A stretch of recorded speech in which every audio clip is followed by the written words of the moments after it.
ಹರೇ ಕೃಷ್ಣ ಮಾತಾಜಿ, ಧನ್ಯವಾದಗಳು.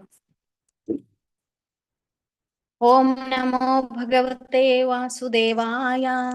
ಓಂ ನಮೋ ಭಗವತೆ ವಾಸುದೇವಾಯ. ಓಂ ನಮೋ ಭಗವತೆ ವಾಸುದೇವಾಯ. ನಾರಾಯಣ ನಮಸ್ಕೃತ್ಯಂ ನರಂ ಚೈವ ನರೋತ್ತಮಂ ದೇವಿ ಸರಸ್ವತಿ ವ್ಯಾಸಂ ತತೋ ಜಯಮುದೀರಯೇತ್.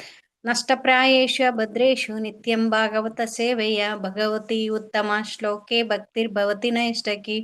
ಕೃಷ್ಣಾಯ ವಾಸುದೇವಾಯ ದೇವಕೀ ನಂದನಾಯ ಚ ನಂದಗೋಪಕುಮಾರಾಯ ಗೋವಿಂದಾಯ ನಮೋ ನಮಃ. ನಮೋ ವಿಷ್ಣುಪಾದಾಯ ಕೃಷ್ಣಪ್ರೇಷ್ಠಾಯ ಭೂತಲೆ ಶ್ರೀಮತೆ ಭಕ್ತಿವೇದಾಂತ ಸ್ವಾಮಿನಿತಿ ನಾಮಿನೆ. ನಮಸ್ತೆ ಸರಸ್ವತಿ ದೇವೆ ಗೌರವಾಣಿ ಪ್ರಚಾರಿಣಿ ನಿರ್ವಿಶೇಷ ಶೂನ್ಯವಾದಿ ಪಾಶ್ಚಾತ್ಯ ದೇಶತಾರಿಣಿ. ಜಯ ಶ್ರೀ ಕೃಷ್ಣ ಚೈತನ್ಯ ಪ್ರಭು ನಿತ್ಯಾನಂದ ಶ್ರೀ ಅದ್ವೈತ ಗದಾಧರ ಶ್ರೀವಾಸಾದಿ ಗೌರ ಭಕ್ತವೃಂದ. ಹರೇ ಕೃಷ್ಣ ಕೃಷ್ಣ ಕೃಷ್ಣ ಹರೇ ಹರೇ, ಹರೇ ರಾಮ ರಾಮ ರಾಮ ಹರೇ ಹರೇ. ಹರೇ ಕೃಷ್ಣ ಕೃಷ್ಣ ಕೃಷ್ಣ ಹರೇ ಹರೇ, ಹರೇ ರಾಮ ರಾಮ ರಾಮ ಹರೇ ಹರೇ. ಹರೇ ಕೃಷ್ಣ ಕೃಷ್ಣ ಕೃಷ್ಣ ಹರೇ ಹರೇ, ಹರೇ ರಾಮ ರಾಮ ರಾಮ ಹರೇ ಹರೇ. ಹರೇ ಕೃಷ್ಣ ಮಾತಾಜಿ. ಹರೇ ಕೃಷ್ಣ ಮಾತಾಜಿ. ಯಾವ ಶ್ಲೋಕ ಮಾತಾಜಿ? 14 ಮಾತಾಜಿ. ಅಧ್ಯಾಯ 5ರಿಂದ 14. ಅಧ್ಯಾಯ 5 ಶೇರ್ ಮಾಡಿದೀನಿ.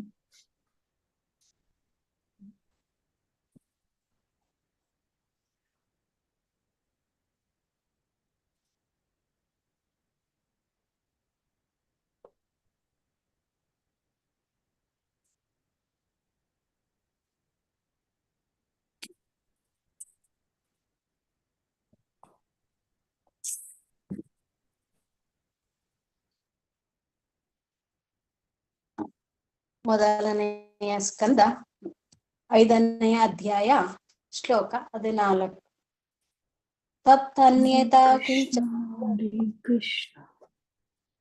ಹರೇ ಕೃಷ್ಣ ಮಾತಾಜಿ. ಶ್ಲೋಕ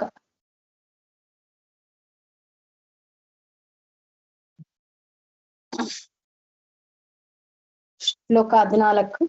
ತತೋನ್ಯತಾ ಕಿಂಚನಾಯ ದ್ವಿವೃತ ಪೃಥಗ್ದೃಶಸ್ಕೃತರೂಪಾನಾಮಭಿ ನ ಕರ್ಹಿತಿ ಸ್ವಾಪಿ ಚ ದುಸ್ಥಿತಾಮತಿ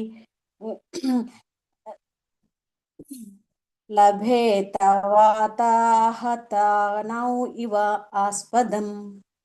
ತಥಾ ಅದರಿಂದ, ಅನ್ಯತ ಬೇರೆ ವಿಧವಾಗಿ, ಕಿಂಚನ ಯಾವುದನ್ನು, ಯತ್ ಏನೆಲ್ಲವನ್ನು, ವಿವಕ್ಷತಃ ವರ್ಣಿಸಲು ಬಯಸುವವನಾಗಿ, ಪೃಥಕ್ ಬೇರೆಯಾಗಿ, ದೃಷ್ಟಿಯು ತತ್ಕೃತ ಅದಕ್ಕೆ ಪ್ರತಿಕ್ರಿಯೆಯಾಗಿ, ರೂಪದಿಂದ, ನಾಮಗಳಿಂದಲೂ, ನಾ ಕರ್ಹಿಚಿತ್ ಎಂದಿಗೂ ಇಲ್ಲ, ಕ್ವಾಪಿ ಯಾವುದಾದರೂ, ಛ ಮತ್ತು, ದುಸ್ಥಿತ ಮತಿಹಿ ವಿಚಲಿತಗೊಳ್ಳುವ ಮನಸ್ಸು, ಲಭೇತ ಪಡೆಯುವುದು, ವಾತ ಅಹತ ಗಾಳಿಯಿಂದ ಕ್ಷೋಭೆಗೊಂಡ, ನೌ ದೋಣಿಯು, ಇವ ಎಂಬಂತೆ, ಆಸ್ಪದಂ ಸ್ಥಳವು. ಅನುವಾದ: ನೀವು ವರ್ಣಿಸಬಯಸುವ ಯಾವ ವಿಷಯವೇ ಆಗಲಿ ಅದು ಭಗವದ್ದೃಷ್ಟಿಯಿಂದ ಭಿನ್ನವಾದದ್ದಾದರೆ, ಗಾಳಿಯಿಂದ ಪೀಡಿತವಾದ ನೌಕೆಯು ನೆಲೆ ತಲುಪದೆ ಕ್ಷೋಭೆಗೊಳ್ಳುವಂತೆ ನಾನಾ ನಾಮರೂಪ ಪರಿಣಾಮಗಳಿಂದ ಪ್ರತಿಕ್ರಿಯೆಯನ್ನು ಉಂಟು ಮಾಡಿ ಮನಸ್ಸನ್ನ ಕ್ಷೋಭೆಗೆ ಗುರಿ ಮಾಡುತ್ತದೆ. ಭಾವಾರ್ಥ: ವೇದವ್ಯಾಸರು ವೇದ ಸಾಹಿತ್ಯದ ಎಲ್ಲ ನಿರೂಪಣೆಗಳ ಸಂಪಾದಕರು. ಕಾಮ್ಯ ಕರ್ಮಗಳಿಂದ, ಕಲ್ಪನಾತ್ಮಕ ಜ್ಞಾನದಿಂದ, ಯೋಗ ಶಕ್ತಿಯಿಂದ ಮತ್ತು ಭಗವಂತನ ಭಕ್ತಿ ಸೇವೆಯಿಂದ ಸಿದ್ಧಿಸುವ ಅಲೌಕಿಕ ಸಾಕ್ಷಾತ್ಕಾರವನ್ನ ಅವರು ನಾನಾ ರೀತಿಯಲ್ಲಿ ನಿರೂಪಿಸಿದ್ದಾರೆ. ಇದಲ್ಲದೆ ಬೇರೆ ಬೇರೆ ಪುರಾಣಗಳಲ್ಲಿ ಅವರು ನಾನಾ ನಾಮರೂಪಗಳಿಂದ ಕೂಡಿದ ದೇವತೆಗಳ ಆರಾಧನೆಯನ್ನು ತಿಳಿ ಹೇಳಿದ್ದಾರೆ. ಅದರ ಪರಿಣಾಮವಾಗಿ ಪ್ರಭುವಿನ ಸೇವೆಯಲ್ಲಿ ಮನಸ್ಸನ್ನು ಹೇಗೆ ಸ್ಥಿತಗೊಳಿಸಬೇಕೆನ್ನುವ ಬಗ್ಗೆ ಜನರಿಗೆ ಗೊಂದಲ ಉಂಟಾಗಿ ಅವರು ಆತ್ಮಸರ್ಗವನ್ನ ಕಂಡುಕೊಳ್ಳುವ ಬಗ್ಗೆ ಚಿಂತಿತರಾಗಿದ್ದಾರೆ. ವೇದವ್ಯಾಸರಿಂದ ವೇದ ಸಾಹಿತ್ಯದಲ್ಲಿನ ಈ ವಿಶಿಷ್ಟ ಕೊರತೆಯನ್ನು ನಾರದರು ಎತ್ತಿ ತೋರಿಸಿದ್ದಾರೆ. ಅಲ್ಲದೆ ಪ್ರತಿಯೊಂದನ್ನು ಕೇವಲ ಭಗವಂತನ ಸಂಬಂಧದಲ್ಲಿ ಮಾತ್ರವೇ ಕಂಡು ವರ್ಣಿಸುವಂತೆ ಒತ್ತಾಯಿಸುತ್ತಿದ್ದಾರೆ. ವಾಸ್ತವವಾಗಿ ಭಗವಂತನ ಹೊರತಾಗಿ ಬೇರೆ ಯಾವುದೂ ಅಸ್ತಿತ್ವದಲ್ಲಿಲ್ಲ. ಭಗವಂತನೇ ನಾನಾ ರೀತಿಯಲ್ಲಿ ವಿಸ್ತರಣೆಗೊಂಡು ವ್ಯಕ್ತನಾಗಿದ್ದಾನೆ. ಇಡೀ ವೃಕ್ಷದ ಮೂಲವೇ ಅವನು ಇಡೀ ಶರೀರದ ಉದರ.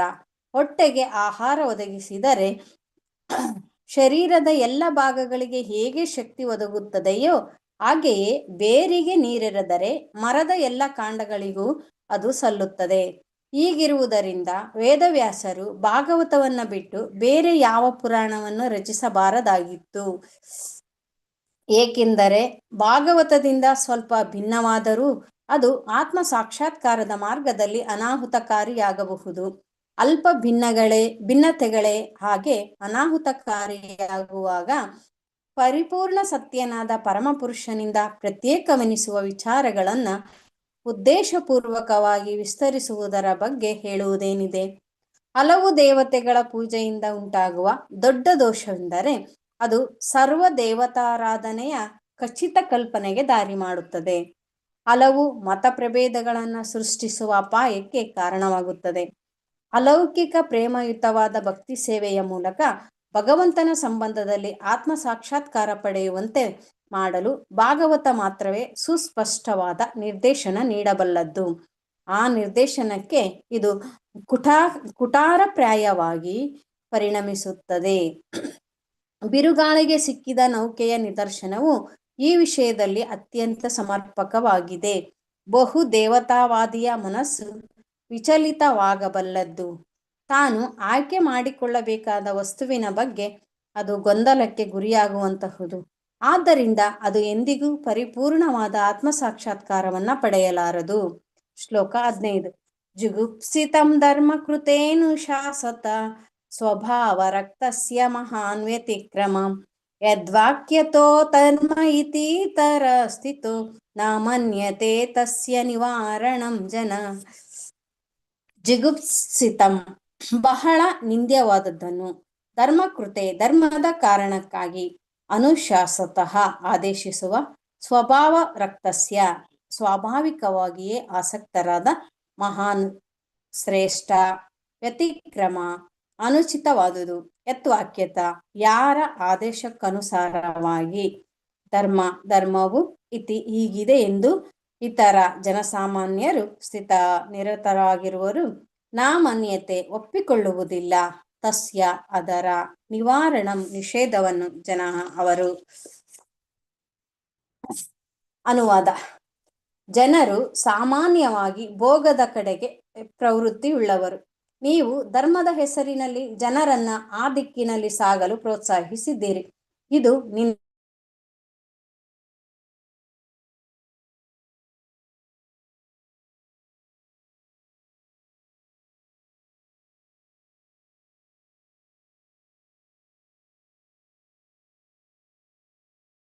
ನಿಷೇಧಕ್ಕೆ ಗಮನ ಕೊಡುವುದೇ ಇಲ್ಲ. ಭಾವಾರ್ಥ. ವ್ಯಾಸರು ಕಾಮ್ಯಕರ್ಮಗಳ ನಿಯತ ಪಾಲನೆಯ ಆಧಾರ ಹಿಡಿದು ಬೇರೆ ಬೇರೆ ವೈದಿಕ ಸಾಹಿತ್ಯವನ್ನು ಸಂಪಾದಿಸಿದ್ದಾರೆ. ಮಹಾಭಾರತ ಮತ್ತು ಇತರ ವೈದಿಕ ಸಾಹಿತ್ಯದಲ್ಲಿ ಇದು ಕಾಣುತ್ತದೆ. ವ್ಯಾಸರ ಈ ಕಾರ್ಯವನ್ನ ನಾರದರು ಇಲ್ಲಿ ಖಂಡಿಸಿದ್ದಾರೆ. ಮಾನವರು ಹಲವು ಜನ್ಮಗಳಲ್ಲಿ ಪಡೆದ ಲೋಕ ಸಂಪರ್ಕದಿಂದಾಗಿಯೂ ಮತ್ತು ತಮ್ಮ ಅಭ್ಯಾಸದಿಂದಾಗಿಯೂ ಜಗತ್ತಿಗೆ ಪ್ರಭುಗಳಾಗಲು ಸ್ವಾಭಾವಿಕವಾಗಿ ಯತ್ನಿಸುತ್ತಾರೆ. ಮಾನವ ಜನ್ಮ ಎಷ್ಟು ಜವಾಬ್ದಾರಿಯುತವಾದದ್ದು ಎಂಬ ತಿಳುವಳಿಕೆ ಅವರಿಗೆ ಇಲ್ಲ. ಮಾಯೆಯ ಹಿಡಿತದಿಂದ ಪಾರಾಗಲು ಈ ಜನ್ಮ ಒಂದು ಒಳ್ಳೆಯ ಅವಕಾಶ. ಪುನಃ ದೈವತ್ವಕ್ಕೆ ಎಂದರೆ ನಮ್ಮ ನಿಜ ನೆಲೆಗೆ ಮರಳಬೇಕು ಎನ್ನುವುದೇ ವೇದಗಳ ಎಲ್ಲ ಮಾತಿನ ಸಾರ. ಪತಿತಾತ್ಮರು 84 ಲಕ್ಷ ಜೀವಯೋನಿಗಳ ಜನ್ಮಚಕ್ರದಲ್ಲಿ ಸುತ್ತುವುದು ಒಂದು ಕಾರಾಗೃಹವಾಸ. ಅಂತಹ ಕಾರಾಗೃಹವಾಸದಿಂದ ಪಾರಾಗಲು ಇರುವ ಒಂದು ಅವಕಾಶವೆಂದರೆ ಮಾನವ ಜನ್ಮ. ಆದ್ದರಿಂದ ಮಾನವ ಜೀವಿಯು ಮಾಡಬೇಕಾದ ಒಂದೇ ಒಂದು ಕಾರ್ಯವೆಂದರೆ ತಾನು ಕಳೆದುಕೊಂಡಿರುವ ಭಗವತ್ ಸಂಬಂಧವನ್ನ ಪುನಃ ಸ್ಥಾಪಿಸಿಕೊಳ್ಳುವುದು. ಹೀಗಿರುವಾಗ ಧರ್ಮ ಕಾರ್ಯದ ಹೆಸರಿನಲ್ಲಿ ಪುನಃ ಇಂದ್ರಿಯ ಭೋಗಕ್ಕೆ ಅವಕಾಶ ಕಲ್ಪಿಸಿಕೊಳ್ಳಲು ಪ್ರೋತ್ಸಾಹ ಕೊಡುವುದು ಸರಿಯಲ್ಲ. ಮಾನವ ಶಕ್ತಿಯು ಹಾಗೆ ಸಲ್ಲದ ದಾರಿಗೆ ಹೊರಳಿದ ಪಕ್ಷಕ್ಕೆ ನಾಗರಿಕತೆಯನ್ನ ತಪ್ಪು ದಾರಿಯಲ್ಲಿ ನಡೆಸಿದಂತಾಗುತ್ತದೆ. ಮಹಾಭಾರತದಲ್ಲಿ ಬರುವ ವೈದಿಕ ಸಂಬಂಧವಾದ ವಿವರಣೆಗೆ ಅಧಿಕಾರಿಗಳು ವ್ಯಾಸರೇ. ಒಂದಿಲ್ಲೊಂದು ರೂಪದಲ್ಲಿ ಅವರು ಇಂದ್ರಿಯ ಭೋಗಕ್ಕೆ ನೀಡುವ ಅವಕಾಶವು ಆಧ್ಯಾತ್ಮಿಕ ಪ್ರಗತಿಗೆ ದೊಡ್ಡ ಅಡಚಣೆ. ಏಕೆಂದರೆ ಜನರು ಸಾಮಾನ್ಯವಾಗಿ ಲೌಕಿಕ ಚಟುವಟಿಕೆಗಳನ್ನು ತ್ಯಜಿಸಲು ಒಪ್ಪುವುದಿಲ್ಲ. ಇದು ಅವರನ್ನು ಲೌಕಿಕ ಬಂಧನದಲ್ಲಿ ಸಿಲುಕಿಸುತ್ತದೆ. ನಾಗರಿಕತೆಯ ಒಂದು ಹಂತದಲ್ಲಿ ಅಂತಹ ಲೌಕಿಕ ಚಟುವಟಿಕೆಗಳು ಧರ್ಮದ ಹೆಸರಿನಲ್ಲಿ, ಉದಾಹರಣೆಗೆ ಯಜ್ಞದ ಹೆಸರಿನಲ್ಲಿ ನಡೆಸಲಾಗುತ್ತಿದ್ದ ಪಶುಬಲಿ ಮೊದಲಾದವು ತುಂಬಾ ಪ್ರಚಲಿತವಾಗಿದ್ದವು. ಆಗ ಭಗವಂತನು ಬುದ್ಧನಾಗಿ ಅವತರಿಸಿ ಧರ್ಮದ ಹೆಸರಿನಲ್ಲಿ ನಡೆಯುತ್ತಿದ್ದ ಪಶುಬಲಿಯನ್ನ ನಿಲ್ಲಿಸುವುದಾಗಿ ವೇದ ಪ್ರಾಮಾಣ್ಯವನ್ನ ತಿರಸ್ಕರಿಸಿದನು. ನಾರದರ ದೂರದೃಷ್ಟಿಗೆ ಇದು ಮೊದಲೇ ತಿಳಿದಿತ್ತು. ಆದ್ದರಿಂದಲೇ ಅವರು ವೇದದ ಅಂತಹ ಮಾತುಗಳನ್ನು ಖಂಡಿಸಿದರು. ಮಾಂಸಾಹಾರಿಗಳು ಈಗಲೂ ಯಾವುದಾದರೊಂದು ದೇವತೆಯ ಮುಂದೆ ಧರ್ಮದ ಹೆಸರಿನಲ್ಲಿ ಪಶುಬಲಿಯನ್ನ ನಡೆಸುತ್ತಾರೆ. ಅದಕ್ಕೆ ಕಾರಣವೆಂದರೆ ವೇದ ಸಾಹಿತ್ಯದ ಅಂತಹ ನಿಯಮಿತ ಆಚರಣೆಯನ್ನು ಸಮ್ಮತಿಸಿರುವುದು. ಅವುಗಳನ್ನು ಹಾಗೆ ಒಪ್ಪಿದುದು ಮಾಂಸಾಹಾರವನ್ನು ಕಡಿಮೆ ಮಾಡುವ ಸಲುವಾಗಿಯೇ. ಆದರೆ ಕ್ರಮೇಣ ಅಂತಹ ಧಾರ್ಮಿಕ ಚಟುವಟಿಕೆಗಳ ಹಿಂದಿದ್ದ ಉದ್ದೇಶ ಮರೆತು ಹೋಗುತ್ತದೆ. ಪ್ರಾಣಿ ವಧಾಗಾರರು ಹೆಚ್ಚುತ್ತಾ ಹೋಗುತ್ತವೆ. ಇದಕ್ಕೆ ಕಾರಣ ಇಷ್ಟೇ: ವೇದಗಳಲ್ಲಿರುವ ಕರ್ಮಗಳನ್ನು ಸರಿಯಾಗಿ ವಿವರಿಸಿ ಹೇಳುವ ಅಧಿಕಾರಿಗಳೇನೋ ಇರುತ್ತಾರೆ. ಆದರೆ ಮೂಢರಾದ ಪ್ರಾಪಂಚಿಕ ಜನರು ಅವರ ಮಾತಿಗೆ ಲಕ್ಷ್ಯ ಕೊಡಲು ಸಿದ್ಧರಿರುವುದಿಲ್ಲ. ದೊಡ್ಡ ಪ್ರಮಾಣದ ಕೆಲಸದಿಂದಾಗಲಿ, ಧನ ಸಂಚಯದಿಂದಾಗಲಿ ಅಥವಾ ಜನಸಂಖ್ಯೆಯ ಹೆಚ್ಚಳದಿಂದಾಗಲಿ ಎಂದಿಗೂ ಜೀವನ ಸಿದ್ಧಿಯನ್ನ ಪಡೆಯಲು ಸಾಧ್ಯವಿಲ್ಲ. ಇದನ್ನು ವೇದಗಳಲ್ಲಿ ಸ್ಪಷ್ಟವಾಗಿ ಹೇಳಲಾಗಿದೆ. ವೈರಾಗ್ಯದಿಂದ ಮಾತ್ರವೇ ಅದನ್ನು ಸಾಧಿಸಲು ಸಾಧ್ಯ. ಪ್ರಾಪಂಚಿಕರು ಅಂತಹ ಆದೇಶಗಳಿಗೆ ಕಿವಿಗೊಡುವುದಿಲ್ಲ. ಅವರ ಪ್ರಕಾರ ಸನ್ಯಾಸಾಶ್ರಮ ಎನ್ನುವುದು ಯಾವುದೋ ದೈಹಿಕ ದೋಷದಿಂದಾಗಿ ಜೀವನ ನಿರ್ವಹಿಸಲು ಆಗದವರಿಗೆ ಅಥವಾ ಕುಟುಂಬ ಜೀವನದಲ್ಲಿ ಯಶಸ್ಸು ಗಳಿಸಲಾಗದವರಿಗೆ ಮಾತ್ರ. ಮಹಾಭಾರತದಲ್ಲಿ ಲೌಕಿಕ ವಿಷಯಗಳ ಜೊತೆಗೆ ಪಾರಲೌಕಿಕ ಸಂಗತಿಗಳೂ ಇವೆ. ಭಗವದ್ಗೀತೆಯಂತಹ ಅಲೌಕಿಕ ಸಂದೇಶ ಇರುವುದು ಮಹಾಭಾರತದಲ್ಲಿಯೇ. ಮಹಾಭಾರತದ ಉದ್ದೇಶವು ಭಗವದ್ಗೀತೆಯಲ್ಲಿ ತುದಿಮುಟ್ಟಿದೆ. ಅದರ ಪ್ರಕಾರ ಯಾರೇ ಆಗಲಿ ಬೇರೆ ಎಲ್ಲ ಕರ್ಮಗಳನ್ನು ತ್ಯಜಿಸಿ ತನ್ನನ್ನು ಕೇವಲ ಭಗವಂತನ ಪಾದಕಮಲಗಳಲ್ಲಿ ಪೂರ್ಣವಾಗಿ ಸಮರ್ಪಿಸಿಕೊಳ್ಳಬೇಕು. ಆದರೆ ಲೌಕಿಕ ಪ್ರವೃತ್ತಿಯ ಜನರು ಮಹಾಭಾರತದ ಮುಖ್ಯ ವಿಷಯವಾದ ಭಗವದ್ಗೀತೆಗಿಂತ ಅದರಲ್ಲಿ ಪ್ರಸ್ತಾವಿತವಾಗಿರುವ ರಾಜಕಾರಣ, ಅರ್ಥಪ್ರಗತಿ, ಜನಸೇವೆಗಳಿಂದ ಆಕರ್ಷಿತರಾಗುತ್ತಾರೆ. ವೇದವ್ಯಾಸರ ಈ ಹೊಂದಾಣಿಕೆಯ ಮನೋಧರ್ಮವನ್ನು ನಾರದರು ನೇರವಾಗಿ ಖಂಡಿಸುತ್ತಾರೆ. ಮಾನವ ಜೀವನದ ಪರಮ ಅಗತ್ಯವೆಂದರೆ ವ್ಯಕ್ತಿಯು ಭಗವಂತನೊಂದಿಗಿನ ತನ್ನ ಶಾಶ್ವತ ಸಂಬಂಧವನ್ನು ಅರ್ಥ ಮಾಡಿಕೊಳ್ಳುವುದು ಮತ್ತು ತಡ ಮಾಡದೆ ಅವನಿಗೆ ಸಂಪೂರ್ಣವಾಗಿ ಶರಣಾಗತನಾಗುವುದು. ಇದನ್ನು ನೇರವಾಗಿ ಸಾರುವಂತೆ ನಾರದರು ವ್ಯಾಸರಿಗೆ ಹೇಳುತ್ತಾರೆ. ರೋಗಿಯು ತನಗೆ ನಿಷಿದ್ಧವಾದ ಆಹಾರವನ್ನು ಸೇವಿಸಲು ಸದಾ ಕಾತರನಾಗಿರುತ್ತಾನೆ. ಆದರೆ ರೋಗಿಯು ತಿನ್ನಲೇಬಾರದ ಅಂತಹ ಆಹಾರವನ್ನು ಅವನಿಗೆ ಕೊಂಚ ಮಟ್ಟಿಗೆ ಕೊಡುವುದಕ್ಕೂ ತಜ್ಞನಾದ ವೈದ್ಯನು ಒಪ್ಪುವುದಿಲ್ಲ. ಕಾಮ್ಯ ಕರ್ಮದಲ್ಲಿ ಆಸಕ್ತನಾದವನನ್ನು ಅವನ ಕೆಲಸದ ಸಂಬಂಧದಲ್ಲಿ ನಿರುತ್ಸಾಹಗೊಳಿಸಬಾರದೆಂದು ಭಗವದ್ಗೀತೆಯಲ್ಲಿ ಹೇಳಿದೆ. ಏಕೆಂದರೆ ಆ ಮೂಲಕ ಅವನನ್ನ ಕ್ರಮೇಣ ಆತ್ಮಸಾಕ್ಷಾತ್ಕಾರದ ನೆಲೆಗೆ ಏರಿಸುವುದು ಸಾಧ್ಯ. ಆತ್ಮಸಾಕ್ಷಾತ್ಕಾರವಾಗಿರದ ಶುಷ್ಕ ವೇದಾಂತಿಗಳಿಗೆ ಮಾತ್ರವೇ ಇದು ಕೆಲವು ಸಲ ಅನ್ವಯವಾಗುತ್ತದೆ. ಯಾರು ಭಕ್ತಿ ಸೇವೆಯ ಮಾರ್ಗದಲ್ಲಿ ಸಾಗಿದ್ದಾರೋ ಅಂತಹವರಿಗೆ ಈ ಸಲಹೆ ಕಡ್ಡಾಯವೇನೂ ಅಲ್ಲ. ಶ್ಲೋಕ 16. ವಿಚಕ್ಷಣೋಸ್ಯಾಹತಿ ವೇದಿತುಂ ವಿಭೋ ಅನಂತ ಪಾರಸ್ಯ ನಿವೃತ್ತಿತ ಅಸುಖಂ ಪ್ರವರ್ತಮಾನಸ್ಯ ಗುಣೈರಾತ್ಮನ ತತೋ ಭವಾನ್ ದರ್ಶಯ ಚೇಷ್ಟಿತಂ ವಿಭೋ. ವಿಚಕ್ಷಣ ಬಹಳ ನಿಪುಣನಾದವನು, ಅಸ್ಯ ಅರ್ಹತಿ ಅರ್ಹನಾಗುತ್ತಾನೆ, ವೇದಿತುಂ ಅರಿಯಲು, ವಿಭೋ ಭಗವಂತನನ್ನು, ಅನಂತ ಪಾರಸ್ಯ ಅಮಿತನಾದ, ನಿವೃತ್ತಿತಃ ನಿವೃತ್ತಿ ಹೊಂದಿದವನು, ಸುಖಂ ಭೌತಿಕ ಸುಖಗಳಿಂದ, ಪ್ರವರ್ತಮಾನಸ್ಯ ಆಸಕ್ತರಾಗಿರುವ, ಗುಣ ಭೌತಿಕ ಗುಣಗಳಿಂದ,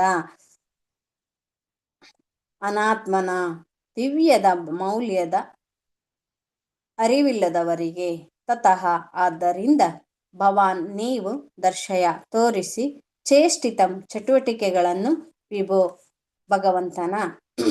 ಅನುವಾದ: ಪರಮಪುರುಷನಿಗೆ ಯಾವುದೇ ಮಿತಿಗಳಿಲ್ಲ.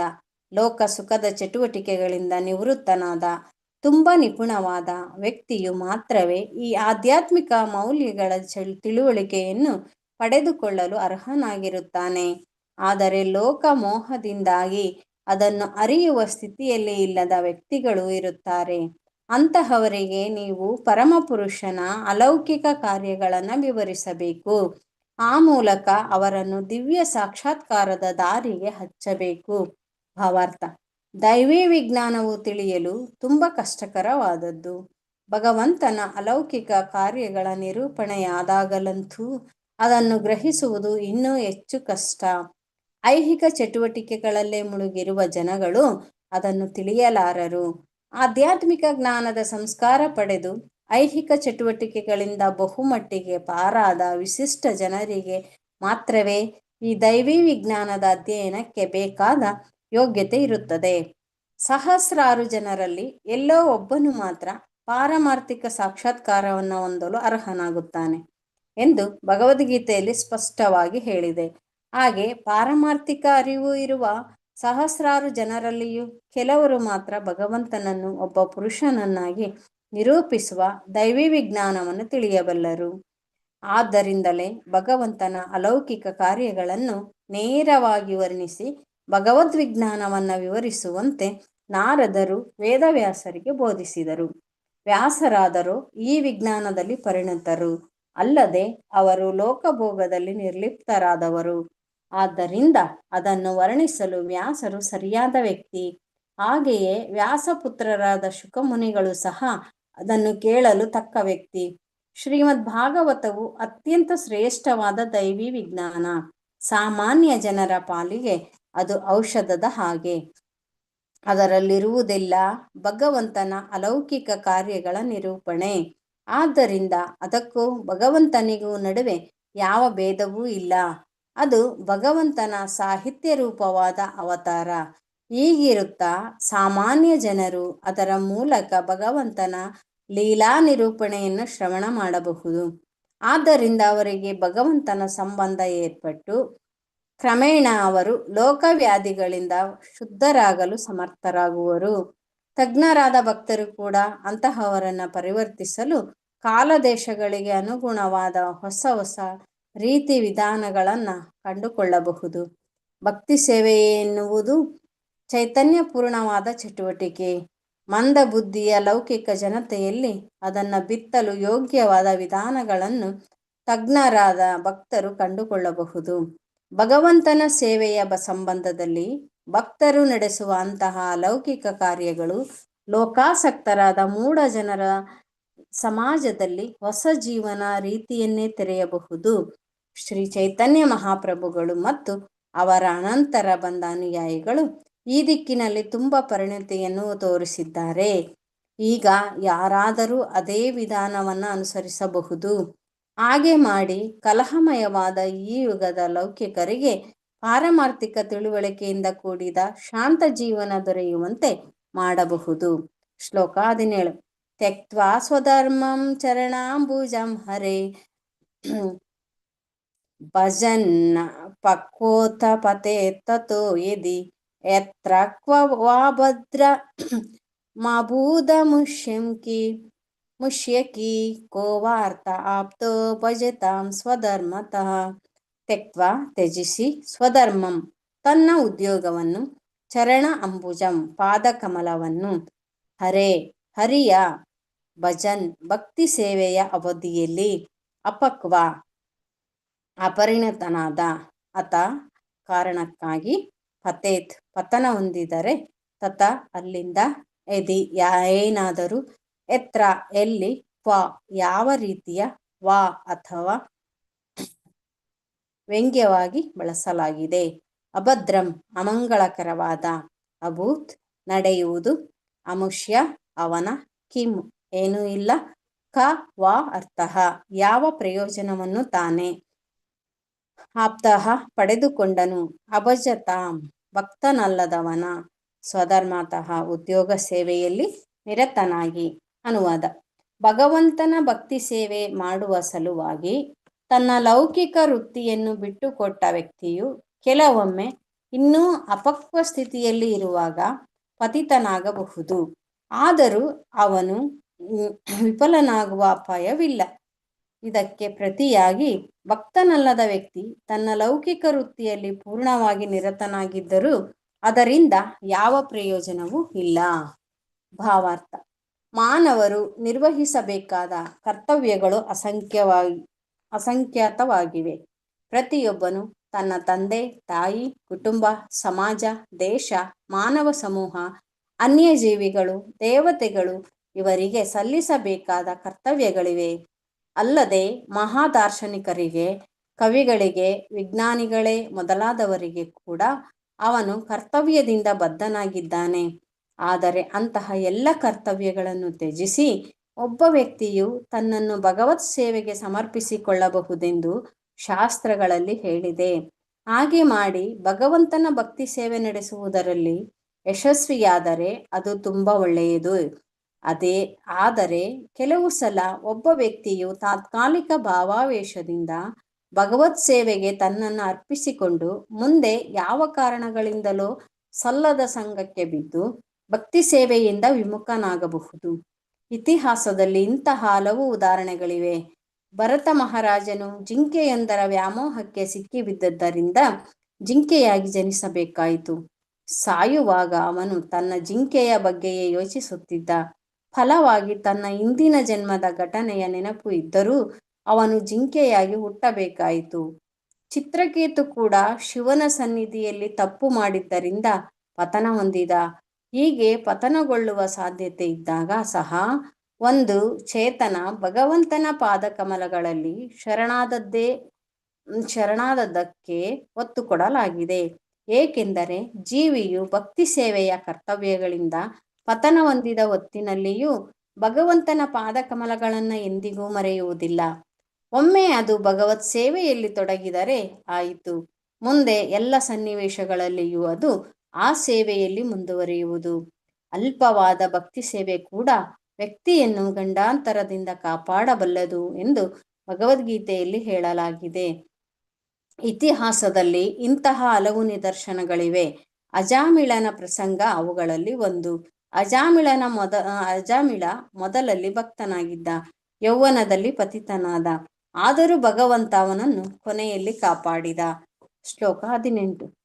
ತಸ್ವೈವ ಹೇತೋ ಪ್ರಯತೇತ ಕೋವಿದೋ ನ ಲಭ್ಯತೆ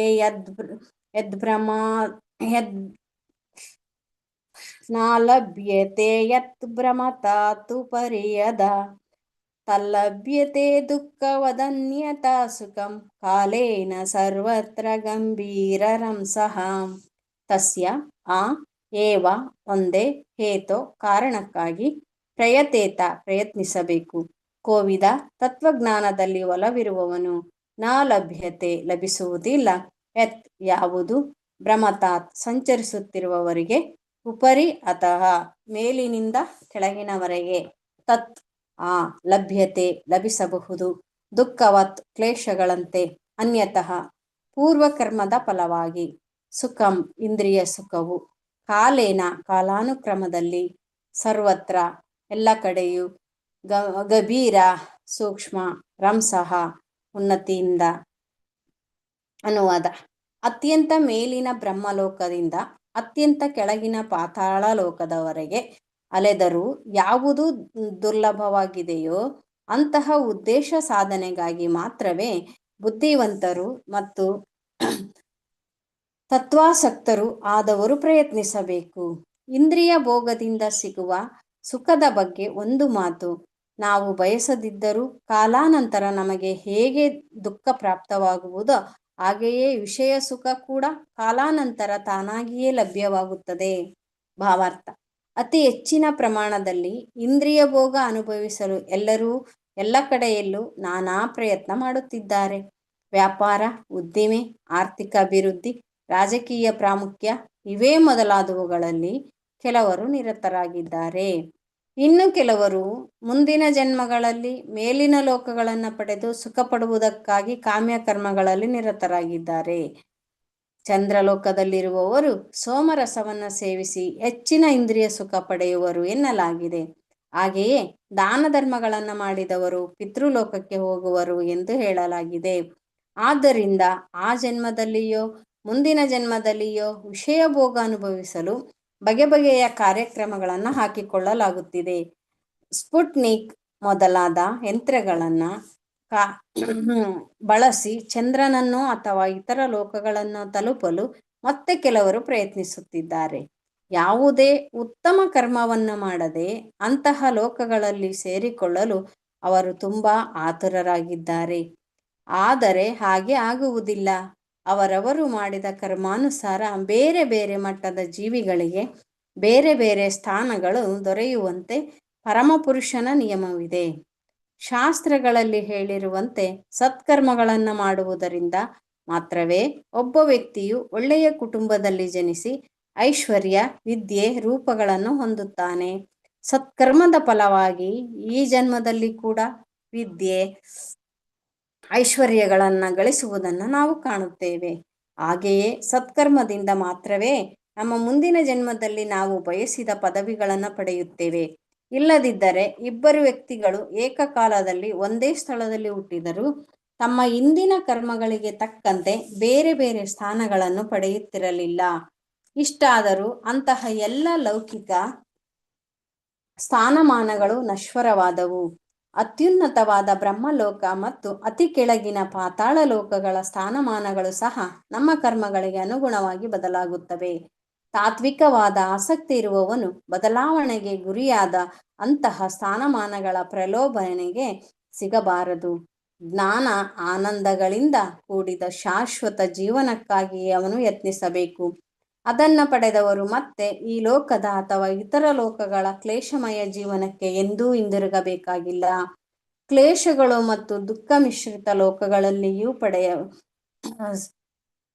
ದುಃಖ ಮಿಶ್ರಿತ ಸುಖಗಳು ಲೋಕ ಜೀವನದ ಎರಡು ಲಕ್ಷಣಗಳು. ಅವುಗಳನ್ನು ಬ್ರಹ್ಮಲೋಕ ಅಥವಾ ಇತರ ಲೋಕಗಳಲ್ಲಿಯೂ ಪಡೆಯಬಹುದು. ದೇವತೆಗಳ ಬಾಳಿನಲ್ಲಿ ಹೇಗೋ ಹಾಗೆ ಹಂದಿ ನಾಯಿಗಳ ಬಾಳಿನಲ್ಲಿಯೂ ಅವು ಲಭ್ಯವಾಗುತ್ತವೆ. ಎಲ್ಲ ಜೀವಿಗಳ ಬಾಳಿನಲ್ಲಿಯೂ ಇರುವ ಕ್ಲೇಶ ಅಥವಾ ದುಃಖ ಮಿಶ್ರಿತ ಸುಖಗಳು ಕೇವಲ ಗುಣದರ್ಜೆಯಲ್ಲಿ ಮಾತ್ರ ಭಿನ್ನವಾಗಿವೆ ಅಷ್ಟೇ. ಆದರೆ ಹುಟ್ಟು, ಸಾವು, ರೋಗ, ವೃದ್ಧಾಪ್ಯಗಳಿಂದ ಯಾರೂ ಮುಕ್ತರಲ್ಲ. ಅದೇ ರೀತಿ ಪ್ರತಿಯೊಬ್ಬನಿಗೂ ಇಷ್ಟೇ ಸುಖವೆನ್ನುವುದು ಪೂರ್ವನಿಯೋಜಿತವಾಗಿದೆ. ಕೇವಲ ತನ್ನ ಪ್ರಯತ್ನಗಳಿಂದ ಯಾರೂ ಇವುಗಳನ್ನು ಹೆಚ್ಚು ಕಡಿಮೆ ಪಡೆಯುವಂತಿಲ್ಲ. ಹಾಗೆ ಪಡೆದರೂ ಅವು ಮತ್ತೆ ನಷ್ಟವಾಗಬಹುದು. ಆದ್ದರಿಂದ ಯಾರೂ ಈ ಕ್ಷುಲ್ಲಕ ವಸ್ತುಗಳಿಗಾಗಿ ಕಾಲವ್ಯಯ ಮಾಡಬಾರದು. ಭಗವದ್ಧಾಮಕ್ಕೆ ಮರಳಲು ಮಾತ್ರವೇ ಯತ್ನಿಸಬೇಕು. ಅದೇ ಪ್ರತಿ ಮಾನವನ ಜೀವನದ ಧ್ಯೇಯವಾಗಬೇಕು. ಶ್ಲೋಕ 19. ನ ವೈಜನೋ ಜಾತು ಕಥಂಚನ ವ್ರಜೆ ಮುಕುಂದ ಸೇವ್ಯಾನ್ಯ ವದಂಗ ಸಂಸ್ಕೃತಿಂ ಸ್ಮರನ್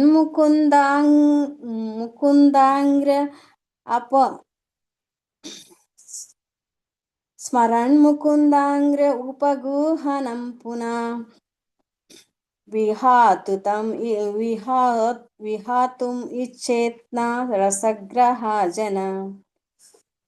ನ ಎಂದಿಗೂ ಇಲ್ಲ. ವೈ ಖಂಡಿತವಾಗಿ.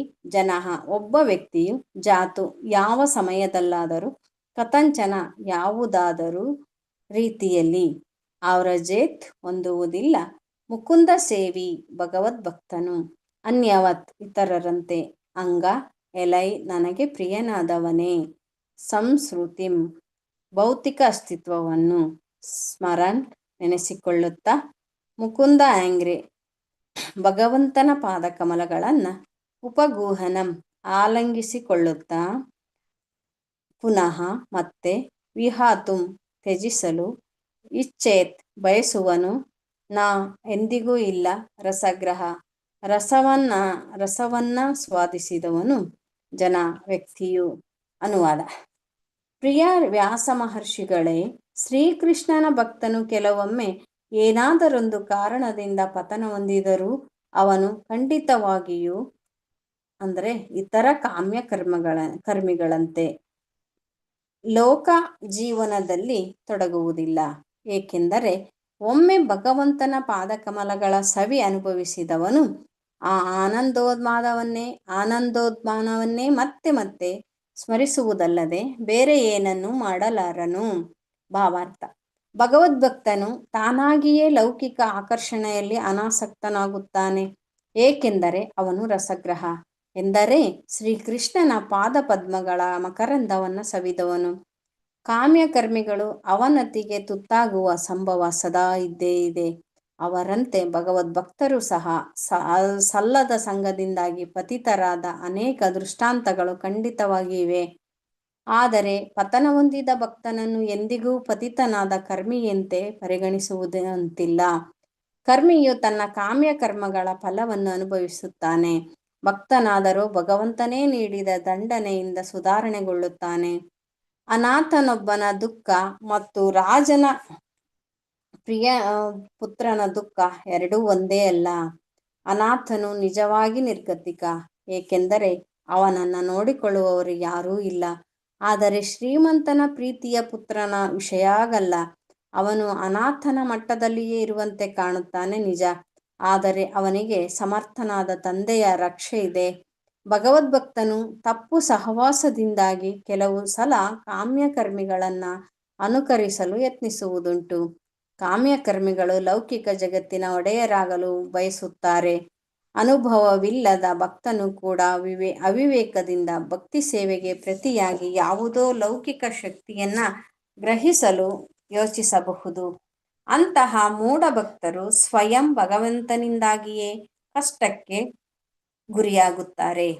ತನ್ನ ಭಕ್ತರ ಮೇಲೆ ವಿಶೇಷಾನುಗ್ರಹ ಮಾಡಲು ಭಗವಂತನು ಅವರಿಗೆ ಯಾವ ಲೌಕಿಕ ಸೌಲಭ್ಯಗಳೂ ಸಿಗದಂತೆ ಮಾಡಿಬಿಡಬಹುದು. ಅದರಿಂದಾಗಿ ಭಕ್ತ ಕಂಗಾಲಾಗುತ್ತಾನೆ, ಬಂಧು ಮಿತ್ರರಿಂದ ದೂರವಾಗುತ್ತಾನೆ. ಭಗವಂತನ ಅನುಗ್ರಹದಿಂದ ಅವನು ಮತ್ತೆ ವಿವೇಕಿಯಾಗುತ್ತಾನೆ, ಪ್ರಭುವಿನ ಭಕ್ತಿ ಸೇವೆಯಲ್ಲಿ ನಿಲ್ಲುತ್ತಾನೆ.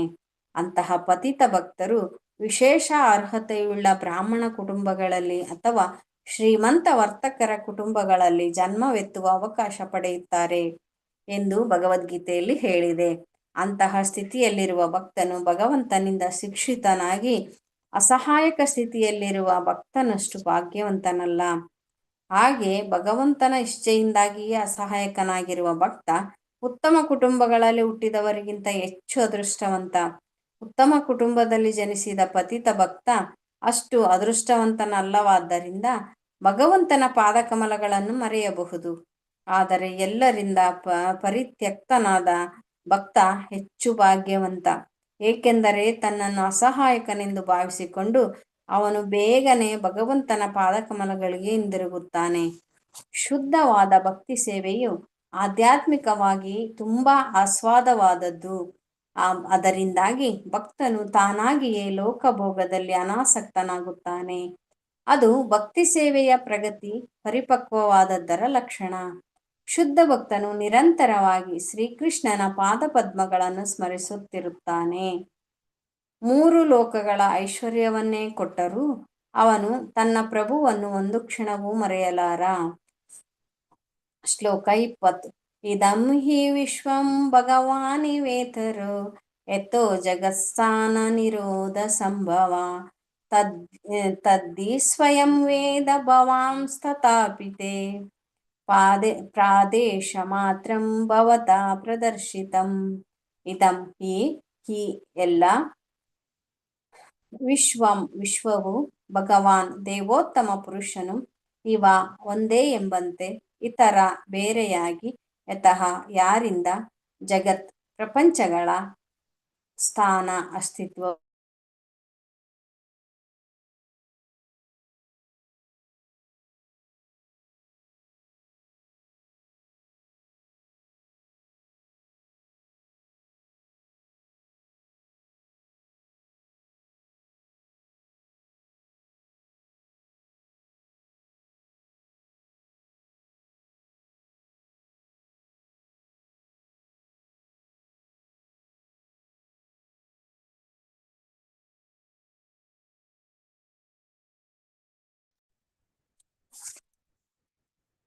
ಹರೇ ಕೃಷ್ಣ ಮಾತಾಜಿ.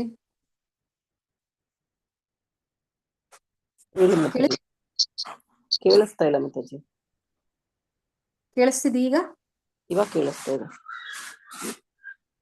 ಇದಂ ಹಿ ಹಿ ಎಲ್ಲ ವಿಶ್ವವು ಭಗವಾನ್ ದೇವೋತ್ತಮ ಪುರುಷನು ಇವ ಒಂದೇ ಎಂಬಂತೆ ಇತರ ಬೇರೆಯಾಗಿ ಯತಃ ಯಾರಿಂದ ಜಗತ್ ಪ್ರಪಂಚಗಳ ಸ್ಥಾನ ಅಸ್ತಿತ್ವವು ನಿರೋಧ ಪ್ರಳಯವು ಸಂಭವ ಸೃಷ್ಟಿಯು ತತ್ ಹಿ ಅದೆಲ್ಲವನ್ನು ಸ್ವಯಂ ಸ್ವತಃ ವೇದ ತಿಳಿದಿರುವಿರಿ ಭವಾನ್ ನೀವು ತಥಾ ಅಪಿ ಆದರೂ ಸಹ ತೇ ನಿಮಗೆ ಪ್ರಾದೇಶ ಮಾತ್ರಂ ಕೇವಲ ಒಂದು ಸಾರಾಂಶವನ್ನು ಭವತಃ ನಿಮಗೆ ಪ್ರದರ್ಶಿತಂ ವಿವರಿಸಲಾಗಿದೆ. ಅನುವಾದ. ಸ್ವಯಂ ಪರಮಪುರುಷನೇ ಸಮಸ್ತ ವಿಶ್ವವಾಗಿದ್ದರೂ ಅವನು ಅದರಿಂದ ಪ್ರತ್ಯೇಕವಾಗಿದ್ದಾನೆ.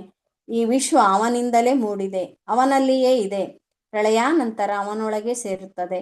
ನೀವು ಇದನ್ನೆಲ್ಲ ಬಲ್ಲಿರಿ, ನಾನು ಸಾರಾಂಶವನ್ನಷ್ಟೇ ನೀಡಿದ್ದೇನೆ. ಭಾವಾರ್ಥ. ಶುದ್ಧ ಭಕ್ತನಿಗೆ ಮುಕುಂದನಾದ ಶ್ರೀಕೃಷ್ಣನ ಕಲ್ಪನೆಯು ಸಾಕಾರ ರೂಪದ್ದು ಹೌದು, ನಿರಾಕಾರವಾದದ್ದು ಹೌದು. ನಿರಾಕಾರವಾದ ವಿಶ್ವ ಸನ್ನಿವೇಶವೂ ಮುಕುಂದನೇ, ಏಕೆಂದರೆ ಅದು ಮುಕುಂದನಿಂದ ಹೊರಹೊಮ್ಮಿದ ಶಕ್ತಿ. ಉದಾಹರಣೆಗೆ, ಮರವು ಒಂದು ಸ್ವಯಂಪೂರ್ಣವಾದ ಘಟಕ. ಎಲೆಗಳು ಮತ್ತು ಕೊಂಬೆಗಳು ಆ ಮರದಿಂದ ಹೊಮ್ಮಿದ ವಿಭಿನ್ನ ಅಂಶಗಳು. ಮರದ ಎಲೆ ಕೊಂಬೆಗಳು ಕೂಡ ಮರವೇ, ಆದರೆ ಸ್ವತಃ ಮರವು ಎಲೆಯೂ ಅಲ್ಲ, ಕೊಂಬೆಯೂ ಅಲ್ಲ. ಇಡೀ ಸೃಷ್ಟಿಯು ಬ್ರಹ್ಮವಲ್ಲದೆ ಬೇರೆ ಏನೂ ಅಲ್ಲ ಎನ್ನುವುದು ವೇದದ ಮಾತು. ಪ್ರತಿಯೊಂದು ಪರಬ್ರಹ್ಮದಿಂದಲೇ ಹೊರಹೊಮ್ಮಿರುವುದರಿಂದ ಯಾವುದೂ ಅವನಿಂದ ಬೇರೆಯಲ್ಲ. ಅದೇ ರೀತಿಯಲ್ಲಿ ಅಂಗಾಂಗಗಳಾದ ಕೈಕಾಲುಗಳನ್ನು ಶರೀರ ಎಂದು ಕರೆಯಲಾಗುತ್ತದೆ. ಆದರೆ ಇಡೀ ಶರೀರವು ಕೈಯಾಗಲಿ ಕಾಲಾಗಲಿ ಅಲ್ಲ. ಭಗವಂತನು ಜ್ಞಾನ, ಸೌಂದರ್ಯ, ಶಾಶ್ವತೆಗಳ ಅಲೌಕಿಕ ರೂಪ. ಹೀಗಿರುವುದರಿಂದಲೇ ಭಗವಂತನ ಸೃಷ್ಟಿಯು ಕೂಡ ಜ್ಞಾನ, ಸೌಂದರ್ಯ, ಶಾಶ್ವತತೆಗಳನ್ನು ಭಾಗಶಃ ಪಡೆದಿದೆ. ಆದುದರಿಂದಲೇ ಬಹಿರಂಗ ಶಕ್ತಿಯಾದ ಮಾಯೆಯಿಂದ ಆಕರ್ಷಿತರಾದ ಬದ್ಧಾತ್ಮರು ಲೋಕ ಪ್ರವೃತ್ತಿಯ ಬಲೆಯಲ್ಲಿ ಸಿಕ್ಕಿಬಿದ್ದಿದ್ದಾರೆ. ಅವರು ಇದೇ ಎಲ್ಲವೂ ಆಗಿದೆ ಎಂದುಕೊಂಡಿದ್ದಾರೆ, ಏಕೆಂದರೆ ಇದರ ಮೂಲವಾದ ಕಾರಣನಾದ ಭಗವಂತನ ಬಗ್ಗೆ ಅವರಿಗೆ ಏನೂ ಗೊತ್ತಿಲ್ಲ. ಇಡಿಯಾದ ದೇಹದಿಂದ ಪ್ರತ್ಯೇಕಗೊಂಡ ಅಂಗಾಂಗಗಳು ಮುಂಚೆ ದೇಹದೊಂದಿಗೆ ಸೇರಿಕೊಂಡಿದ್ದ ಅದೇ ಕೈಕಾಲುಗಳಲ್ಲ. ಅದೇ ರೀತಿ ಪರಮಪುರುಷನ ಅಲೌಕಿಕವಾದ ಪ್ರೇಮ ಸೇವೆಯಿಂದ ಬೇರ್ಪಟ್ಟ ದೈವಹೀನ ನಾಗರಿಕತೆಯು ದೇಹದಿಂದ ಬೇರ್ಪಟ್ಟ ಕೈಕಾಲಿನಂತೆ. ಅಂತಹ ಅಂಗಾಂಗಗಳು ಕೈಕಾಲುಗಳಾಗಿ ತೋರಬಹುದು, ಆದರೆ ಅವುಗಳಲ್ಲಿ ಕಾರ್ಯ ಸಾಮರ್ಥ್ಯ ಇರುವುದಿಲ್ಲ. ಭಗವದ್ಭಕ್ತರಾದ ವೇದವ್ಯಾಸರಿಗೆ ಇದು ಚೆನ್ನಾಗಿ ತಿಳಿದಿದೆ. ಆದರೆ ಈ ವಿಷಯವನ್ನು ವಿಸ್ತರಿಸಿ ಹೇಳಬೇಕೆಂದು ನಾರದರು ಅವರಿಗೆ ಸಲಹೆ ಮಾಡುತ್ತಾರೆ. ಆಗ ಮಾಯೆಯ ಬಲೆಗೆ ಬಿದ್ದ ಬದ್ಧಾತ್ಮರು ಭಗವಂತನೇ ಎಲ್ಲಕ್ಕೂ ಮೂಲ ಕಾರಣನೆಂಬ ವಿಷಯವನ್ನು ಚೆನ್ನಾಗಿ ತಿಳಿದುಕೊಳ್ಳಲು ಸಾಧ್ಯ. ವೇದದ ಪ್ರಕಾರ ಭಗವಂತನು ಸಹಜವಾಗಿಯೇ ಸರ್ವಶಕ್ತನಾಗಿದ್ದಾನೆ. ಅವನ ಪರಮಶಕ್ತಿಗಳು ಸದಾ ಪರಿಪೂರ್ಣವಾಗಿವೆ, ಹಾಗೆಯೇ ಅವು ಭಗವಂತನಿಂದ ಅಭಿನ್ನವಾಗಿವೆ. ಆಧ್ಯಾತ್ಮಿಕ ಆಕಾಶ ಮತ್ತು ಭೌತಿಕ ಆಕಾಶಗಳು ಹಾಗೂ ಅವುಗಳ ಪರಿಕರಗಳು ಭಗವಂತನ ಅಂತರಂಗ ಮತ್ತು ಬಹಿರಂಗ ಶಕ್ತಿಗಳ ಹೊಮ್ಮುವಿಕೆಗಳು. ಬಹಿರಂಗ ಶಕ್ತಿಯು ಹೋಲಿಕೆಯಲ್ಲಿ ಕನಿಷ್ಠವಾದದ್ದು, ಅಂತರಂಗ ಶಕ್ತಿಯು ಶ್ರೇಷ್ಠವಾದದ್ದು. ಪರಾಶಕ್ತಿಯು ಚೈತನ್ಯ ಪೂರ್ಣಳಾದವಳು, ಆದ್ದರಿಂದ ಅವಳು ಭಗವಂತನಿಂದ ಸಂಪೂರ್ಣವಾಗಿ ಅಭಿನ್ನ. ಬಹಿರಂಗ ಶಕ್ತಿಯಾದರೂ ಜಡ, ಆದ್ದರಿಂದ ಆಂಶಿಕವಾಗಿ ಅಭಿನ್ನ. ಆದರೆ ಉಭಯ ಶಕ್ತಿಗಳು ಸರ್ವಶಕ್ತಿಗಳ ಉತ್ಪಾದಕನಾದ ಭಗವಂತನಿಗೆ ಸಮವಾಗಲಿ ಅಧಿಕವಾಗಲಿ ಅಲ್ಲ. ವಿದ್ಯುತ್ ಶಕ್ತಿಯು ಎಷ್ಟೇ ಶಕ್ತಿಪೂರ್ಣವಾಗಿದ್ದರೂ ಇಂಜಿನಿಯರನ ಹತೋಟಿಯಲ್ಲಿ ಇರುವಂತೆ ಅಂತಹ ಶಕ್ತಿಗಳು ಭಗವಂತನ ಅಧೀನದಲ್ಲಿವೆ. ಮಾನವ ಜೀವಿಗಳು ಮಾತ್ರವಲ್ಲದೆ ಇತರ ಎಲ್ಲ ಜೀವಿಗಳು ಭಗವಂತನ ಅಂತರಂಗ ಶಕ್ತಿಯ ಉತ್ಪತ್ತಿಗಳು. ಆದ್ದರಿಂದ ಜೀವಿಯು ಕೂಡ ಭಗವಂತನಿಂದ ಅಭಿನ್ನ, ಆದರೆ ಎಂದಿಗೂ ಅವನು ಪರಮಪುರುಷನಿಗೆ ಸಮಾನನಾಗಲಿ ಅಧಿಕನಾಗಲಿ ಅಲ್ಲ. ಭಗವಂತ ಮತ್ತು ಜೀವಿಗಳು ಎಲ್ಲರೂ ಪ್ರತ್ಯೇಕ ವ್ಯಕ್ತಿಗಳು. ಭೌತಿಕ ಶಕ್ತಿಗಳ ನೆರವಿನಿಂದ ಜೀವಿಗಳು ಏನನ್ನೋ ಸೃಷ್ಟಿಸುತ್ತಿದ್ದಾರೆ.